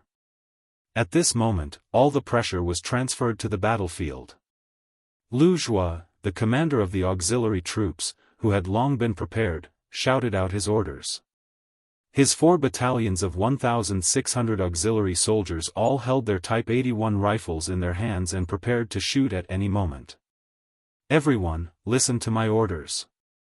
Do not let any enemy within 400 meters of us go. Shoot! Lu Zhua shouted as loudly as he could. His voice was transmitted to the ears of every soldier. As soon as he shouted, a rain of bullets shot forward without stopping. It didn't look like it was going to stop any time soon. The sound of gunfire was accompanied by an earth-shattering explosion. Under the leadership of Dao Xiao, the 2nd Guard Division began to pull on the long ropes in their hands, triggering the passive mines buried on both sides of the ground. Every time there was a loud bang, a large number of Nuzan cavalrymen would be inexplicably sent into the air. When they fell to the ground, no matter if it was the people or the horses, none of them could breathe. They were all as dead as they could be. Explosions and gunshots rang out, smashing into the advancing Nuzan cavalrymen like a club. This naturally caused the rhythm of the attack to come to a halt. Fortunately, these cavalrymen's equestrian skills were not bad. They did not collide with each other in this chaotic situation and cause secondary injuries. The Nuzan cavalrymen were all frightened by this scene. Especially the cavalrymen in front and those within 400 meters of the 5-star army camp. After they were all turned into lifeless corpses, no one dared to charge forward. They only instinctively stopped their horses and stared at the front and back. The front was like a valley of death. Any cavalryman who dared to approach within 400 meters would die without exception. The distance of 400 meters was too far for the cavalrymen to catch up. They looked at the bows in their hands that could only shoot for 100 meters. They suddenly felt powerless. Behind them were countless enemy cavalrymen. There were rows and rows of them, as though they could not see the end of them. These cavalrymen held strong bows and arrows. Although they had not fired a single arrow, all of the Nuzan cavalrymen knew that once they turned around and charged forward, they would become the target of the arrow rain. They would be turned into porcupines in an instant. This was what it meant to be trapped in a dilemma. This result made Borte feel as if his brain had short-circuited. It was as if the previous plan was for them to appear in an unstoppable manner and win the final battle. But now, why did it seem like they had become the prey in the eyes of the enemy? They were trapped in a dilemma. Borte was not the only one who was confused. Even the cavalrymen led by Windchaser, who was their opponent, were confused. Other than Windchaser, Dengyu, Gao Danhua, and Ding Shan, who were originally members of the Cold Vanguard, the others joined the 5-star army later. Most of them had not even seen the most advanced muskets before. How could they know the power of these muskets? But now, they saw the power of these new muskets with their own eyes. They only had half of the strength of the cavalrymen, but they were able to withstand the pressure of the enemy. The enemy did not dare to charge past the last 400 meters, forming a natural chasm of death. It was no wonder that the 6th young master had been so calm and confident. It was no wonder that they were able to achieve a great victory without injuring a single person when dealing with the 2,000 cavalrymen of the Jianghu left guards. It was no wonder that the Cold Vanguard soldiers, who were infantrymen, were so arrogant when facing the faster and fiercer cavalrymen.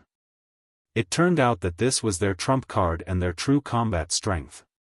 Sighs, admiration, envy, and all kinds of emotions burst out at this moment.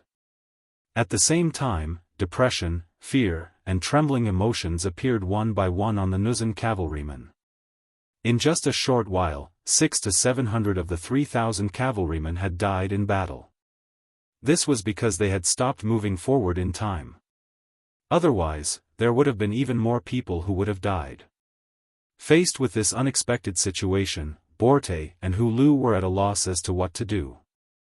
They were at a loss as to what to do next. Heaven and earth were not benevolent, but they would always leave people with a chance to live. Just like now, after receiving Tiger's main signal, Beta Persei put down the black and red flags in his hand and shouted loudly, "Listen up, our young master is benevolent and will give you a way to live. Put down your weapons and lead your horses out to surrender. Otherwise, we will kill 10 of you every minute until you are completely wiped out. Choose for yourself whether you want to live or die." Beta Persei repeated his words twice to make sure that the other party could hear him clearly. Only then did he close his mouth in satisfaction.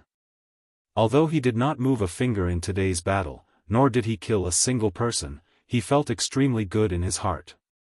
Think about it, he was the one who made the flag signals, which gave him the feeling of commanding an army of thousands of men and horses. He was the one who persuaded them to surrender, which gave him the feeling of being in control of life. And no matter which one it was enough to satisfy Beta Persei. Yes, Beta Persei was persuading them to surrender, which was naturally Yang Chendong's intention.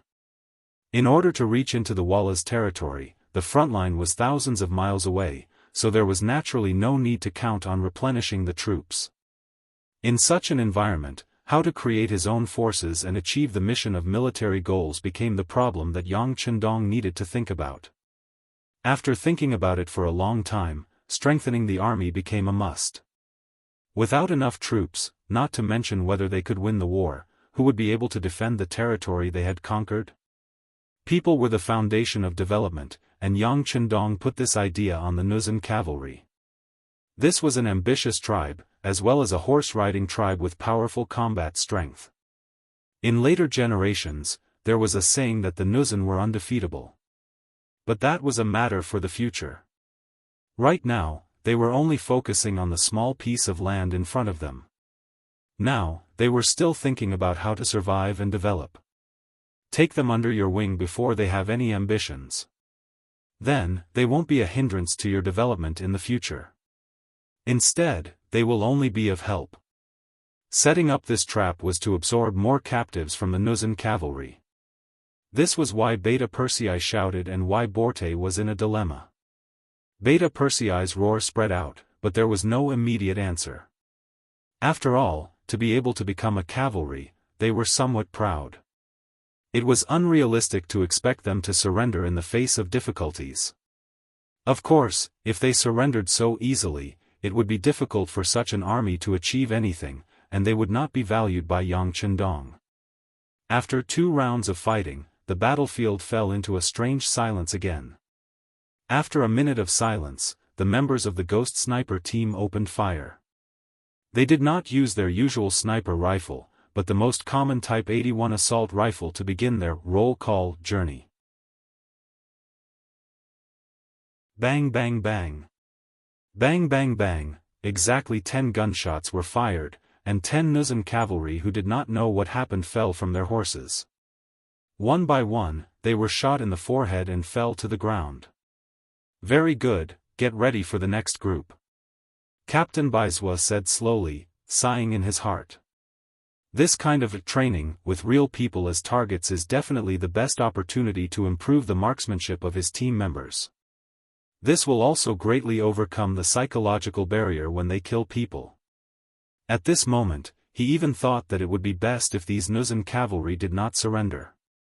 In this way, his team members will have more opportunities for actual combat training. Ah!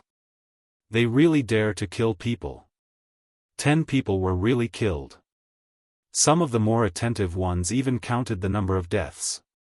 As the screams continued, the expressions of the Nuzan cavalrymen turned ugly.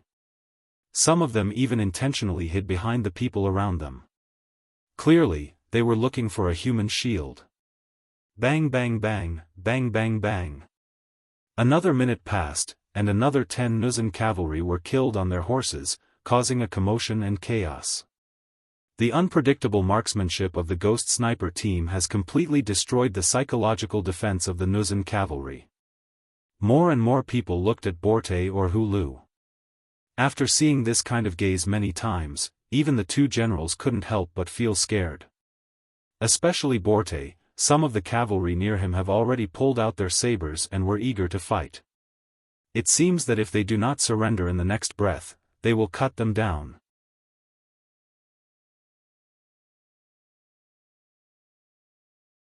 Chapter 648.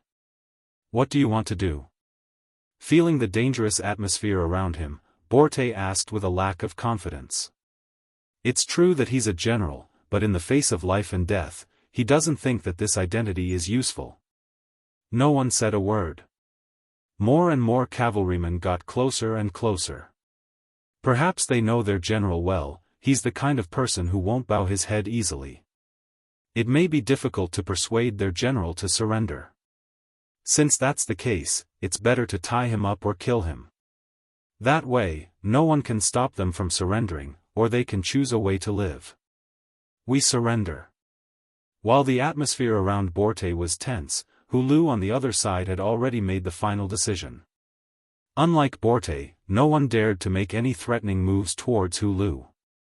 They just focused their attention on him. Just from this point alone, Hulu's position in the hearts of the cavalrymen below must be higher. Even now, no one had any ideas about him, which could be seen from this. It was precisely because everyone trusted him and was willing to put their lives in his hands that Hulu decided to surrender in return for their sake. With Hulu's temperament, he would rather die than surrender. This can be seen from the fact that he just rode to the front of the cavalry and put his body under the muzzle of the Ghost Sniper team. It's just that when Yang Chendong saw his heavy armor, he recognized his identity and ordered the sniper team not to hurt him. On the other side, Borte kept hiding behind other soldiers, completely showing his cowardly side. Hulu announced his surrender, which made more people's eyes fall on Borte. Although there are many people in these cavalry who are not afraid of death, but knowing that they can't win and still continue to fight, that's not courage, but stupidity. Unable to bear the huge pressure, seeing that a new minute was up, Borte finally spat out the word surrender with difficulty.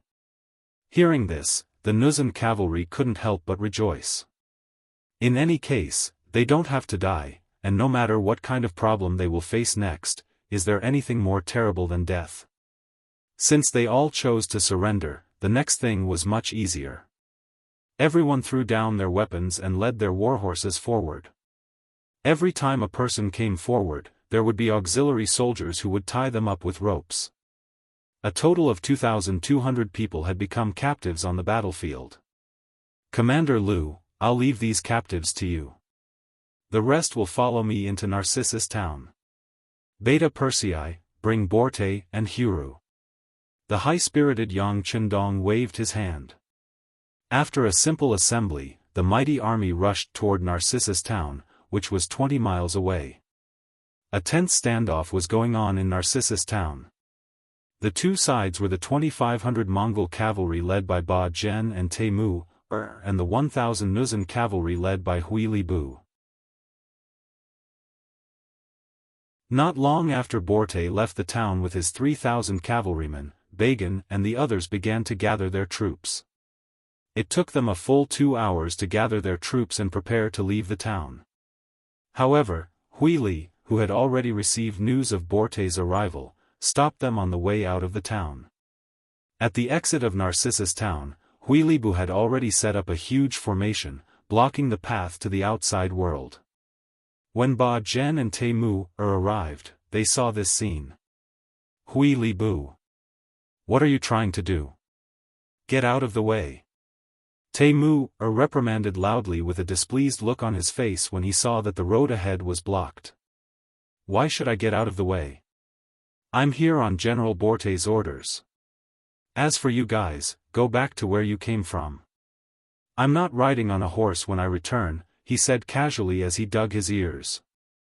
The more casual Hui Li Bu was, the angrier Temu got. Why should we listen to you? This is the only way out of town. The road belongs to everyone. Do you think it's reasonable for you to occupy this place? Don't try to reason with me. My orders are to guard this place and prevent anyone from passing. Does anyone know? Of course, if anyone doesn't follow the rules, our general will definitely seek an explanation when he returns. Temu, do you think you can withstand General Borte's anger? Even though they had fewer people than the enemy, Hui Li Bu was still very confident. He usually didn't argue with Ba Zhen and the rest because he considered the Mongolian army's background. He considered the fact that the combined forces of the two sides were even more powerful. Even the Baiming army wouldn't dare to underestimate them. However, if they were to take the initiative to look for trouble, it would be a different story. Do you really think we're afraid of you? Men, draw your cavalry swords and prepare for battle. Temu was also a hot-blooded man. How could he be so scared that he didn't dare to move just because of the other party's threat?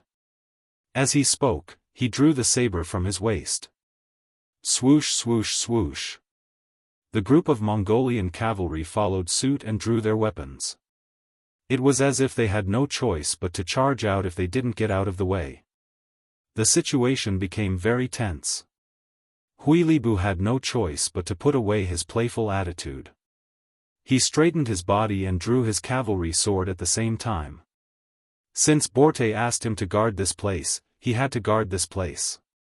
As for whether the Mongolian army dared to attack, Temu didn't have the final say. It was all up to General Ba. General Hui Li Bu placed his hopes on Ba General soon. This person appeared. The moment Ba Zhen appeared and saw the situation, he pretended to be angry and said, "What are you doing? What are you doing? We're friends with the Zhenren. How can you treat your friends like this? Put away your cavalry swords." As soon as Ba Zhen appeared, he reprimanded Temu. This made Temu and the cavalrymen beside him look dejected. However, since the general had spoken, no one dared to disobey. They could only put away their weapons with a wronged expression. After his subordinates put away their cavalry swords, Ba Zhen turned to look at Hui Li Bu and said, "General, what do you think of our sincerity? However, this time, we really have something to do outside the city. I hope you can make things easy for us." Hui Li Bu wasn't very satisfied with Ba Zhen's tone of negotiation. However, when it came to leaving the town, his expression became very serious. "General Ba Zhen, it's not that I don't agree. This is General Borte's idea. You know our general's temper. If I dare to disobey, I'm afraid I will suffer a lot. General, please understand. Just wait here for a while. Actually, it won't be long before it ends." Hui Li Bu was full of confidence. His tone wasn't harsh, but the meaning he expressed was unwavering. Ba Zhen's brows furrowed together. With his current military strength, it was indeed possible for him to take care of Borte, but what if Borte returned with his army? Would he still be a match for him? Just because he wanted to earn some money, he would have to fight to the death with Borte. It didn't seem worth it. Most importantly, he wanted to see how much damage the 5-star army could inflict on Borte with his warning. If the other party's strength was greatly reduced, then he would be able to take advantage of the situation. On the other hand, if the other party easily obtained victory, then it was best not to provoke them. Ba Zhen shrank back. In front of Hui Libu, he forced a smile and said, "All right, then I'll wait for General Borte to return before leaving the town." Secretly, he was waiting for the results. Of course, only Ba Zhen knew why he was so weak. He was a Mongol, and he used the Mongol cavalry as a banner. However, in the eyes of the Mongol people, he was nothing. Even now, he hadn't contacted a real Mongol noble, someone who was willing to be his backer and speak for him. Others might think that he had a high-level Mongol background, but the truth was only he knew. Otherwise, he only needed to borrow 5,000 heavy cavalry from the Mongol cavalry, and dealing with Borte would be child's play. Ba Zhen stopped walking out of the town. Hui Libu had a smile on his face and didn't say anything. However, in the eyes of the other Mongol cavalry, this was a completely different matter. They didn't understand. They clearly had the advantage in terms of numbers and combat strength, so why did they have to act according to the other party's wishes? They didn't understand. The confrontation had been formed just like that, and before Borte returned, it wouldn't end. Everyone had their own plans. This wait lasted for nearly 2 hours. Then, the ground began to tremble. As a qualified cavalryman, everyone knew that something had happened. General Borte must have returned with his army. The first to be happy was Hui Li.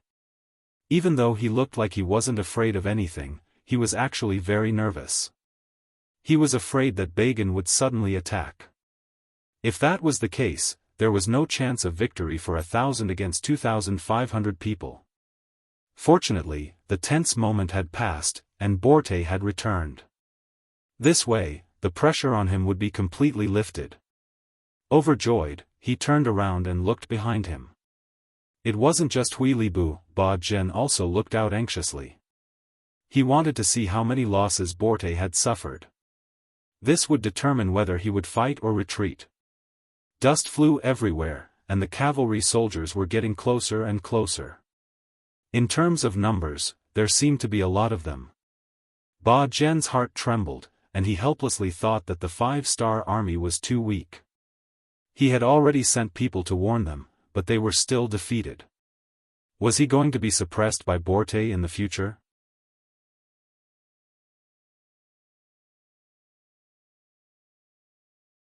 Chapter 649. Of course, Hui Li was in high spirits.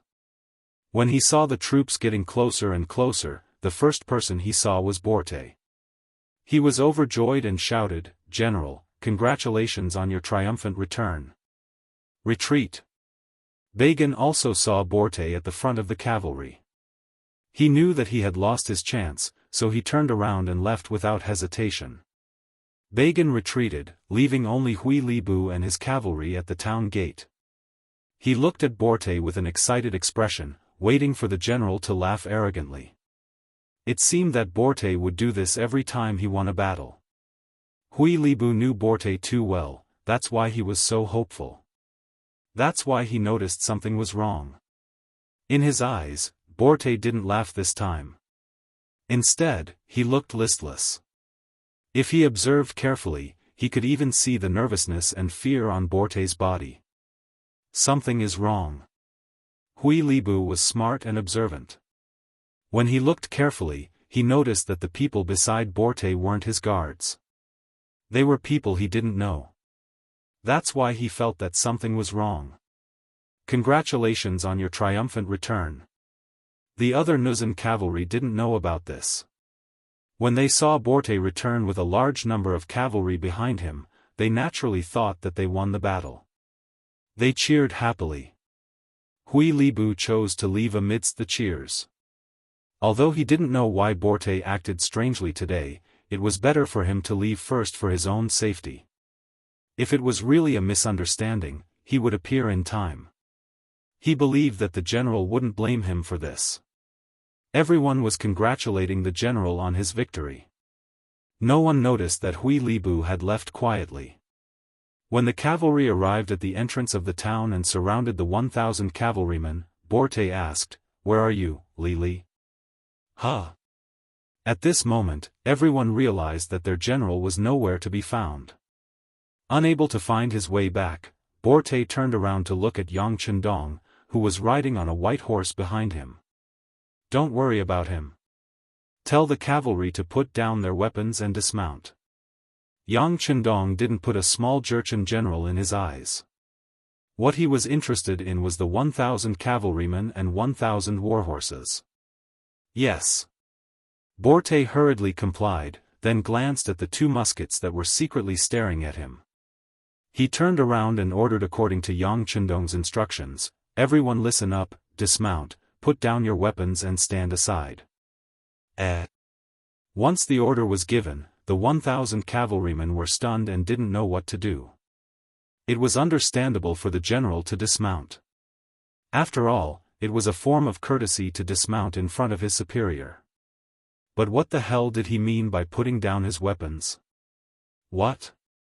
Can't you hear my orders?" Seeing that no one obeyed, Borte shouted angrily. He was really afraid. He was afraid that the muzzle of the gun behind him would suddenly erupt with flames. At such a close distance, he had absolutely no chance of survival. Now that the general was gone and Borte was so angry, although they were still somewhat puzzled, out of habit, the cavalrymen took the initiative to dismount and threw their sabers to the ground. "Tie them all up." Seeing that everyone had put down their weapons, Yang Chendong finally didn't want to be behind the scenes. He stood up on his white dragon horse and gave the order.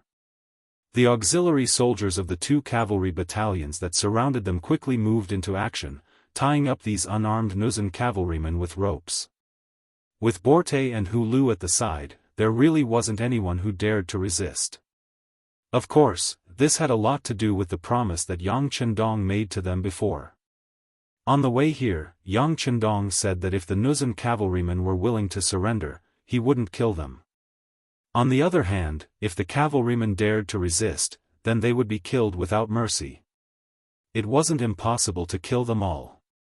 Borte was worried that his life would be in danger, so he naturally obeyed. Hu Lu was really worried that his brothers would be sacrificed for nothing, so he could only cooperate.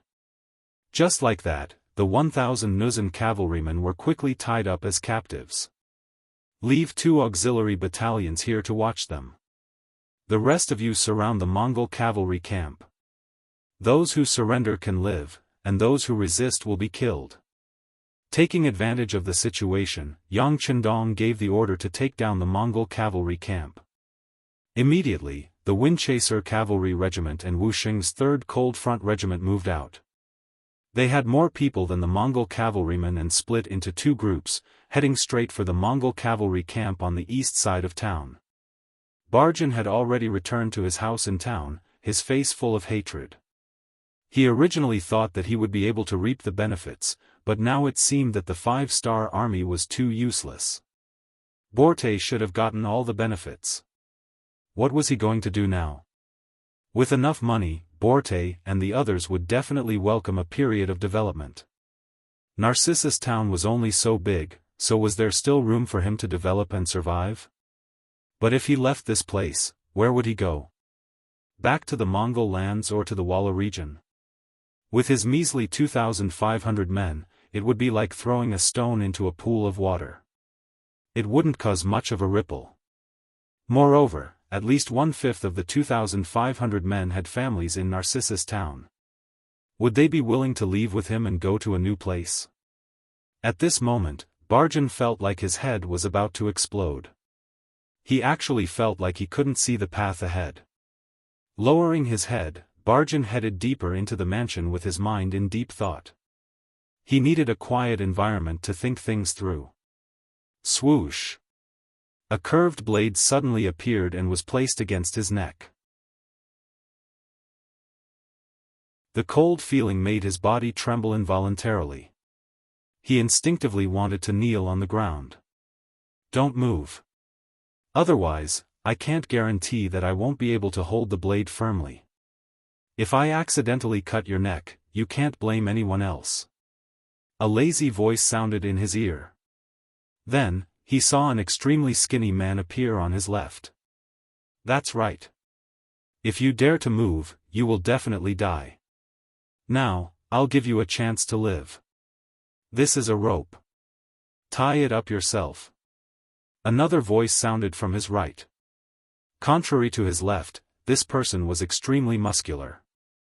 With just a glance, one could tell that he was at least 180 pounds. These two people were the members of the Wolf Fang Special Forces, Shou Ho and King Kong. Yesterday, the Wolf Fang Special Forces had been ordered to infiltrate Narcissus Town.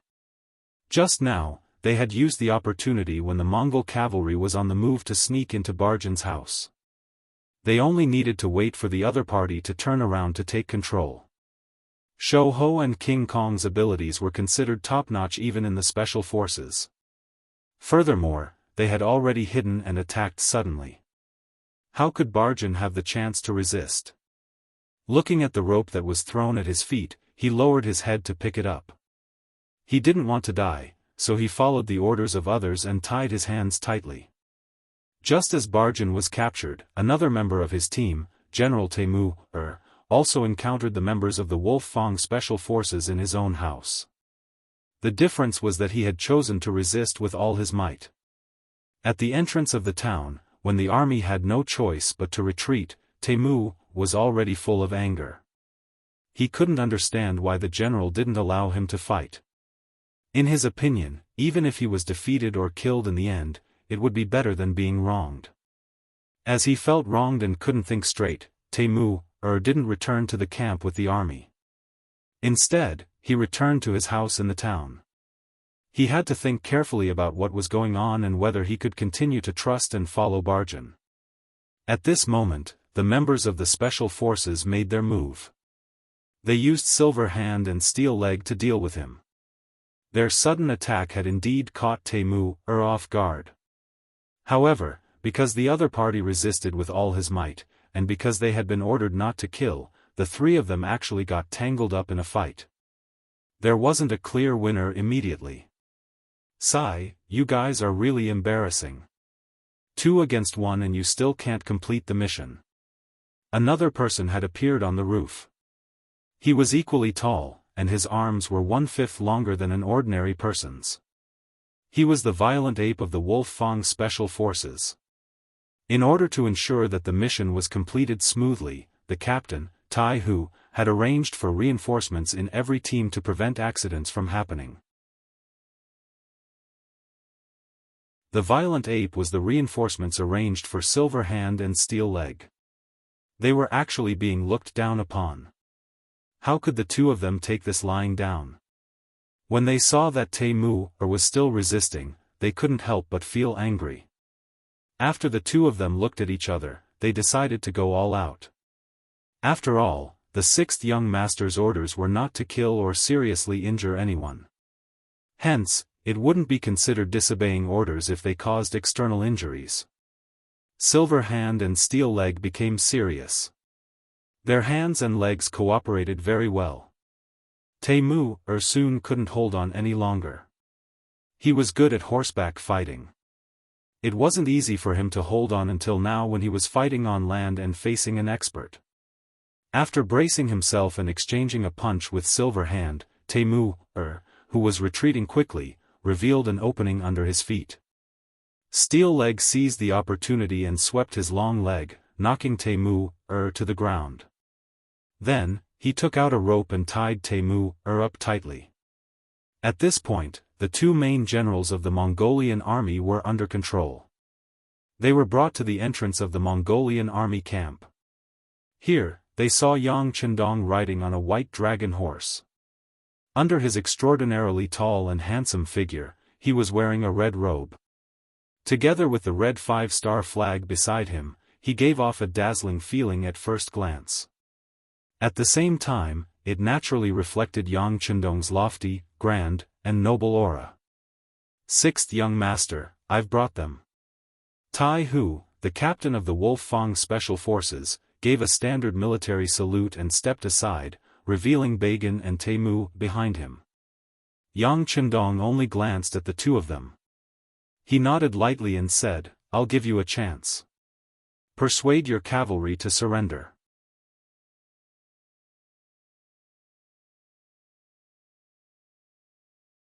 Chapter 650.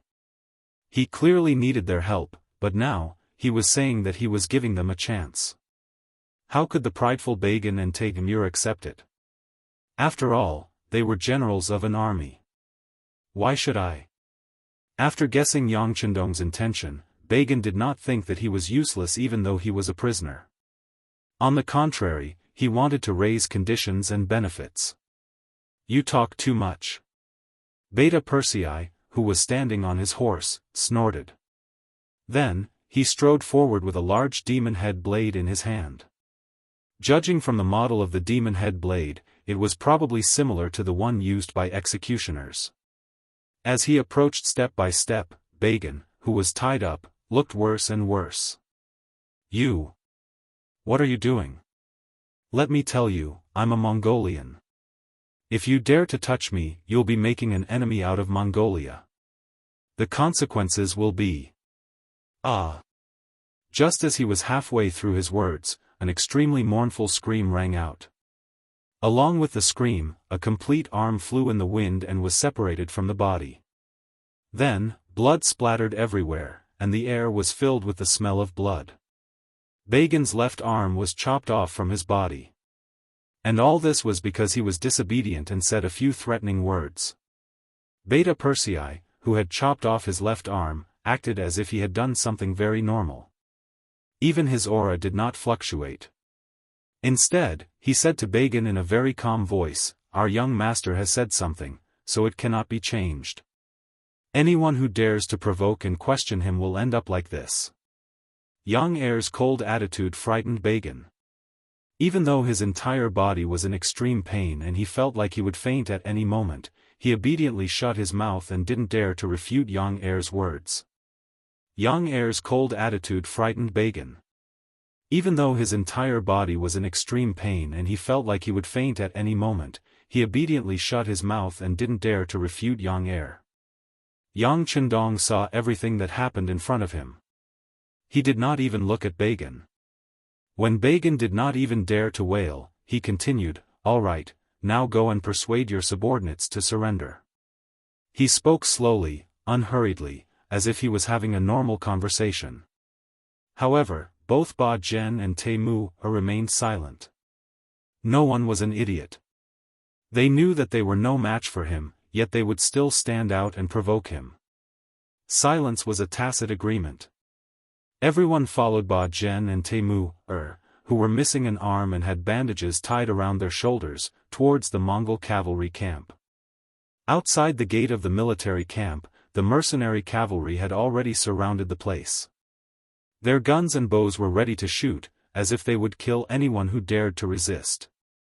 Within the military camp, the 2,500 Mongolian cavaliers also rode on their horses as if they were facing a great enemy. They held all sorts of weapons in their hands. They had just returned to the barracks. Many of them didn't even have time to take off their armor before the situation changed drastically. They were surrounded in the barracks. This would save them the time to put on their armor. However, the Mongolian cavalry did not even think about it. Since the 5-star army could suddenly appear, they would have the time to launch a surprise attack on the camp. But he didn't do that. Could there be a reason? Of course, there was a reason. Yang Chendong wanted to make more Mongolian cavaliers work for him. If they were to charge around like this, who knew how many people would die? These cavaliers could become the elite cavalry of the 5-star army in the future. It was best not to kill them if possible. This was the reason why they only surrounded and did not attack. The funny thing was that these Mongolian cavaliers thought that they had the power to resist and gathered together. Fortunately, they were smart. At the very least, they were not stupid. They knew that they were surrounded and did not take the initiative to attack. If that was the case, even if Yang Qindong wanted to make them work for him, he would have to kill a bunch of them first as an example to others. Originally, both sides were still in a stalemate and the situation was very tense.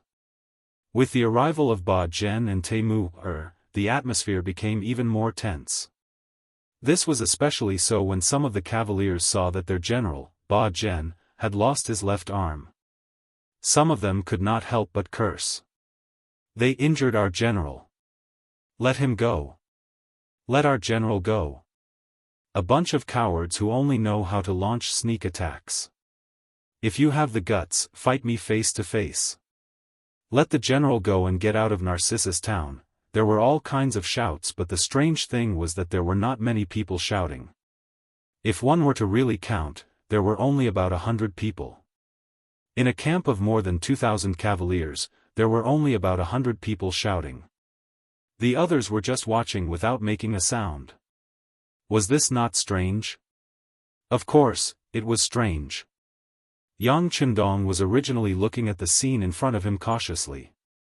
He was thinking about how to get out of this situation. However, when he saw the scene in front of him, the corner of his mouth curled up and he smiled. No matter how others saw it, he finally understood that Ba Zhen, as a general, did not have the hearts of his men. This could be seen from the shouts. Why would Yang Qindong make such a statement? Because he put himself in Ba Zhen's shoes. If he was the one who was captured by the enemy, his men would definitely shout in unison. Even if he did not say that every one of them would shout, he was confident that 50 to 60% of them would shout. This was the hearts of his men. When a general had the hearts of his men, his every move would naturally attract the attention of the soldiers. If he was in any danger, everyone would do their best to help him. Even if they knew that they would be courting death, no one would back down. On the other hand, a general who did not have the hearts of his men could rely on his status to suppress others when nothing happened to him. However, if something happened to him, not only would no one save him, they would even want him to die. After having such thoughts in his heart, Yang Qindong did not act immediately. Instead, his gaze fell on Temu. He pointed at him and said, "Take him out and let him be in charge of persuading them to surrender." Beta Persei was in charge of this matter. He immediately nodded and stretched out his hand to pull Temu to his front. The man, who was about 80 to 70 kilograms, was lifted up like a little chick in his hands. He was then thrown out of the camp entrance. Listen to the young master and persuade them to surrender. This will not only benefit you but also the soldiers. General.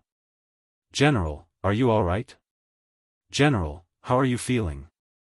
The moment Beta Persei's voice fell, the Mongolian soldiers in the camp began to shout. Just based on the volume of their voices, there were close to 1,000 people shouting. This was enough to prove Yang Qindong's previous deduction. It also proved that in the hearts of these Mongolian soldiers, Temu's position was much higher than Bagan's. These were the lovable soldiers. Don't think that they were just obedient machines. No one knew better than them who treated them well and who did not. They had a scale to weigh them.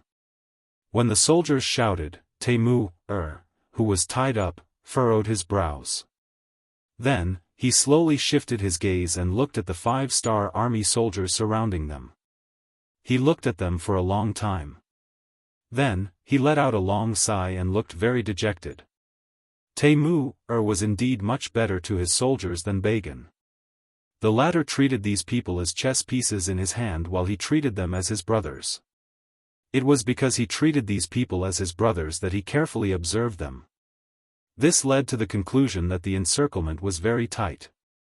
At the very least, with his eyesight, he did not see any obvious gaps. If he really tried to force his way through, he was afraid that he would suffer great losses. The idea of forcefully breaking out of the encirclement was denied. Considering that the 5-star army was able to appear here without anyone asking, the Nuzan cavalry must have been wiped out. The cavalry that entered the town should be the 5-star army. An army that could defeat the Nuzan cavalry, there was no need to think about how strong they were. With such a strong army in front of them, it seemed that there was no other choice but to surrender. In just a short moment, Teimu's mind was filled with many thoughts. Then, as if he had made a decision, he suddenly turned around to look at Yang Chendong, who was riding on the white dragon horse behind him, and asked, "Sixth young master, right? But I wonder if my brothers will be in danger if they surrender? If they will die sooner or later, why not fight now? At least they will die like men." Teimu had no intention of hiding his thoughts. He asked directly. At this moment, he seemed to have disregarded life and death. At this moment, he had forgotten the fact that Bagan's left arm had been chopped off when he tried to bargain with them. Teimu might have forgotten, but Beta Persei, who was standing beside him, did not. He coldly snorted and raised the ghost head blade in his hand. It seemed that he was going to teach the other party a lesson. At the very least, he had to chop off an arm. Wait. When the ghost head blade was raised high and ready to fall at any time, a voice that was not very loud rang out. It was this voice that shocked Beta Persei like a sudden clap of thunder, causing the ghost head blade that was about to fall to the ground to stop abruptly in midair. After stopping Beta Persei from chopping people, Yang Chendong looked at Teimu and replied in a very serious tone, "Since we are asking for their surrender, of course we won't kill them. Otherwise, why would we need to do this? As long as they are talented, they will be treated even better. Now, are you relieved? Good. The Han people have a saying that a gentleman keeps his promise. I'm relieved." After Teimu seriously sized up Yang Chendong, he turned around and shouted to his brothers in the camp, "If everyone believes me, then surrender. As long as you don't cause trouble, they won't kill anyone." It was a simple question, but it also seemed to be a guarantee. But after thinking about it carefully, there was no guarantee. However, even though it was that simple, when this voice traveled into the military camp, many of the Mongolian cavalrymen first looked at each other. After a moment of hesitation, some of them threw the sabers in their hands to the ground and leaped onto their horses, leading them to the exit of the military camp.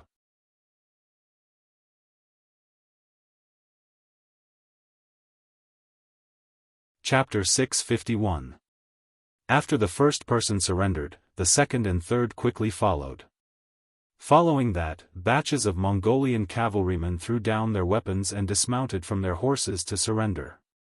After all, it was a team of more than 2,000 people. Even if they came out one by one to surrender, it would still take some time. After more than 2 hours, the surrender ceremony finally came to an end. At that moment, there were still about 100 men on horseback in the military camp. They were still standing there and did not seem to be moved by Teimu's words. More than 2,300 men had already surrendered. This was enough to prove Teimu's position in the eyes of these cavalrymen. It made Yang Chendong see him in a new light. He was very satisfied with this number. As for the remaining 100 men, based on his perverted memory, most of them were the cavalrymen who had supported Bagan earlier. He did not know what they were thinking, but they did not surrender immediately. However, that was not important. Only by doing things one step at a time could one achieve success. Similarly, when dealing with soldiers, one had to use both the carrot and the stick to better control the hearts of the soldiers. Now, it seemed like it was time for them to show their strong and domineering side. First and second guards, get ready. Raise your guns and fire. He was still riding on the white dragon horse. When the breeze blew, his red robe fluttered gently. Following that was Yang Chendong's calm and normal voice. The two captains, Qiu Vi and Dao Shao, tensed up the moment they were called by Yang Chendong.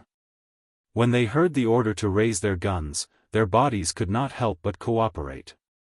As they typed, their guns shot out beams of light and flames. Pa-pa-pa. Pa-pa-pa. Before many people were ready and did not know what was going on, gunshots rang out. What entered their eyes was the scene of the Mongolian cavalrymen in the military camp falling from their horses with blood splattered all over their bodies. In the eyes of the 60 guards, there were only a little over 100 men. It did not even reach the number of enemies in one wave. When they finished off the enemy, some of the guards who were slow to react only fired one shot. They did not even have the chance to fire a second shot before everything was over. There was not a single enemy left alive in the field. More than 100 people died just like that under the not-so-dense gunfire. They didn't even have the time to react. They didn't even have the time to raise their swords, let alone dodge. There were more than 100 cavalrymen. If they were to carry out a mission, it would only take them 2 hours to slaughter a village of 500 to 600 people. But now, from the beginning to the end, all of them had died in the blink of an eye. This result shocked everyone.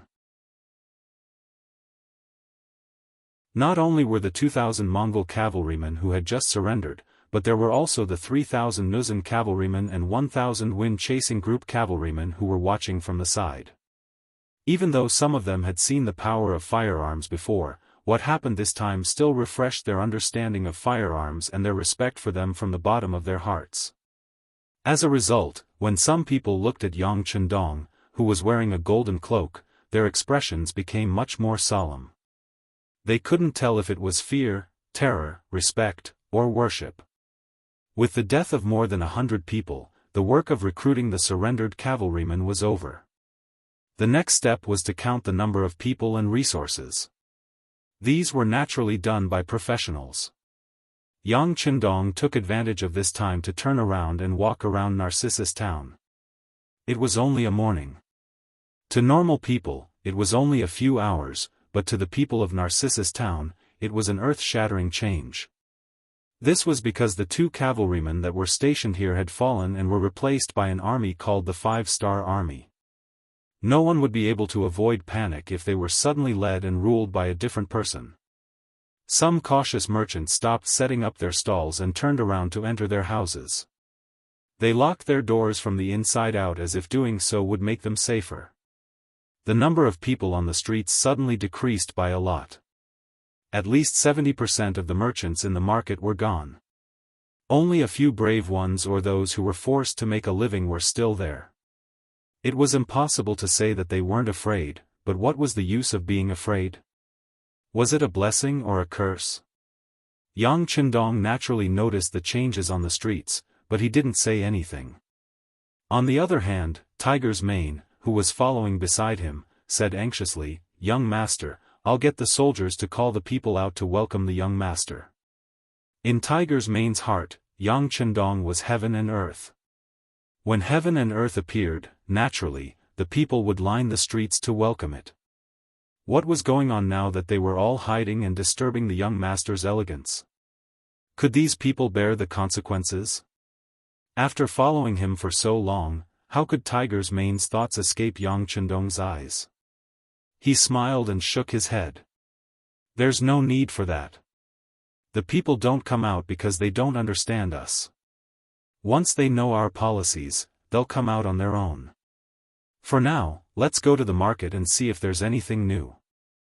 With a face full of confidence, Yang Chendong stopped Tiger's Mane from using military means to call for people. He walked casually and headed towards the market in the town. In an environment where the Baiming army was everywhere, there was an independent town that didn't obey the rules and had a population of more than 50,000. All of this attracted Yang Chendong's attention. He wanted to see what was the reason for this. Yang Chendong's group didn't move quickly, but they still arrived at the market after a quarter of an hour. Although it was called a market, it was actually the center of the town, a crossroad. Because the location here was very good, it was not far from any place in the town. Slowly, a certain flow of people formed here. Slowly, the embryonic form of a market was formed, and it became the most prosperous place in the town. Not knowing what the 5-star army was going to do next, many merchants fled back to their houses in fear. If it wasn't for the fact that the roads leading to the outside of the town were blocked, who knows how many people would have fled with their families. But after all, it was a town with a population of 50,000. It could be called a small city anywhere. With such a large population, even if 70% of the merchants had left, this place was still very lively compared to other places. When Yang Chendong and his group appeared here, they naturally attracted everyone's attention, and when he looked back, those people turned their heads away one after another, as if they had never seen him before. The people were just curious and didn't have any intention to target him. Tiger's Mane and Beta Persei naturally couldn't blame them. In addition, the young master seemed to be very curious about this place. He had already walked to a stall and chatted with the merchant there, so they didn't dare to disturb him. The stall that Yang Chendong walked to was specialized in selling war horse pedals. There were 2 of them on the table, and one of them was somewhat damaged. The traces of repair were very obvious. The stall owner was a dark-skinned middle-aged man in his 30s. When he saw Yang Chendong walking towards him, it was obvious that his body trembled, but he quickly calmed down. Although his breathing was still heavy, he was already doing well. Horse pedals. Yang Chendong walked to the stall, glanced at the stall that was only about half a meter long, then looked at the things placed on it and asked aloud.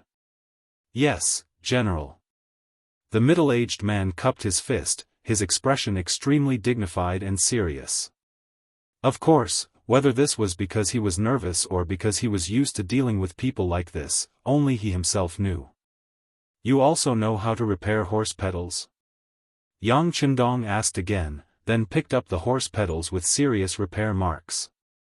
After looking at it carefully, he nodded. "Not bad, your craftsmanship is very exquisite." After being praised and talking about his profession, the middle-aged man's nervousness subsided a lot. A smile appeared on his face, and he even said with a proud tone, "Of course, General, you can go and ask around. Who doesn't know about my Wuhua's skills? The horse pedals that I repair are no different from new ones.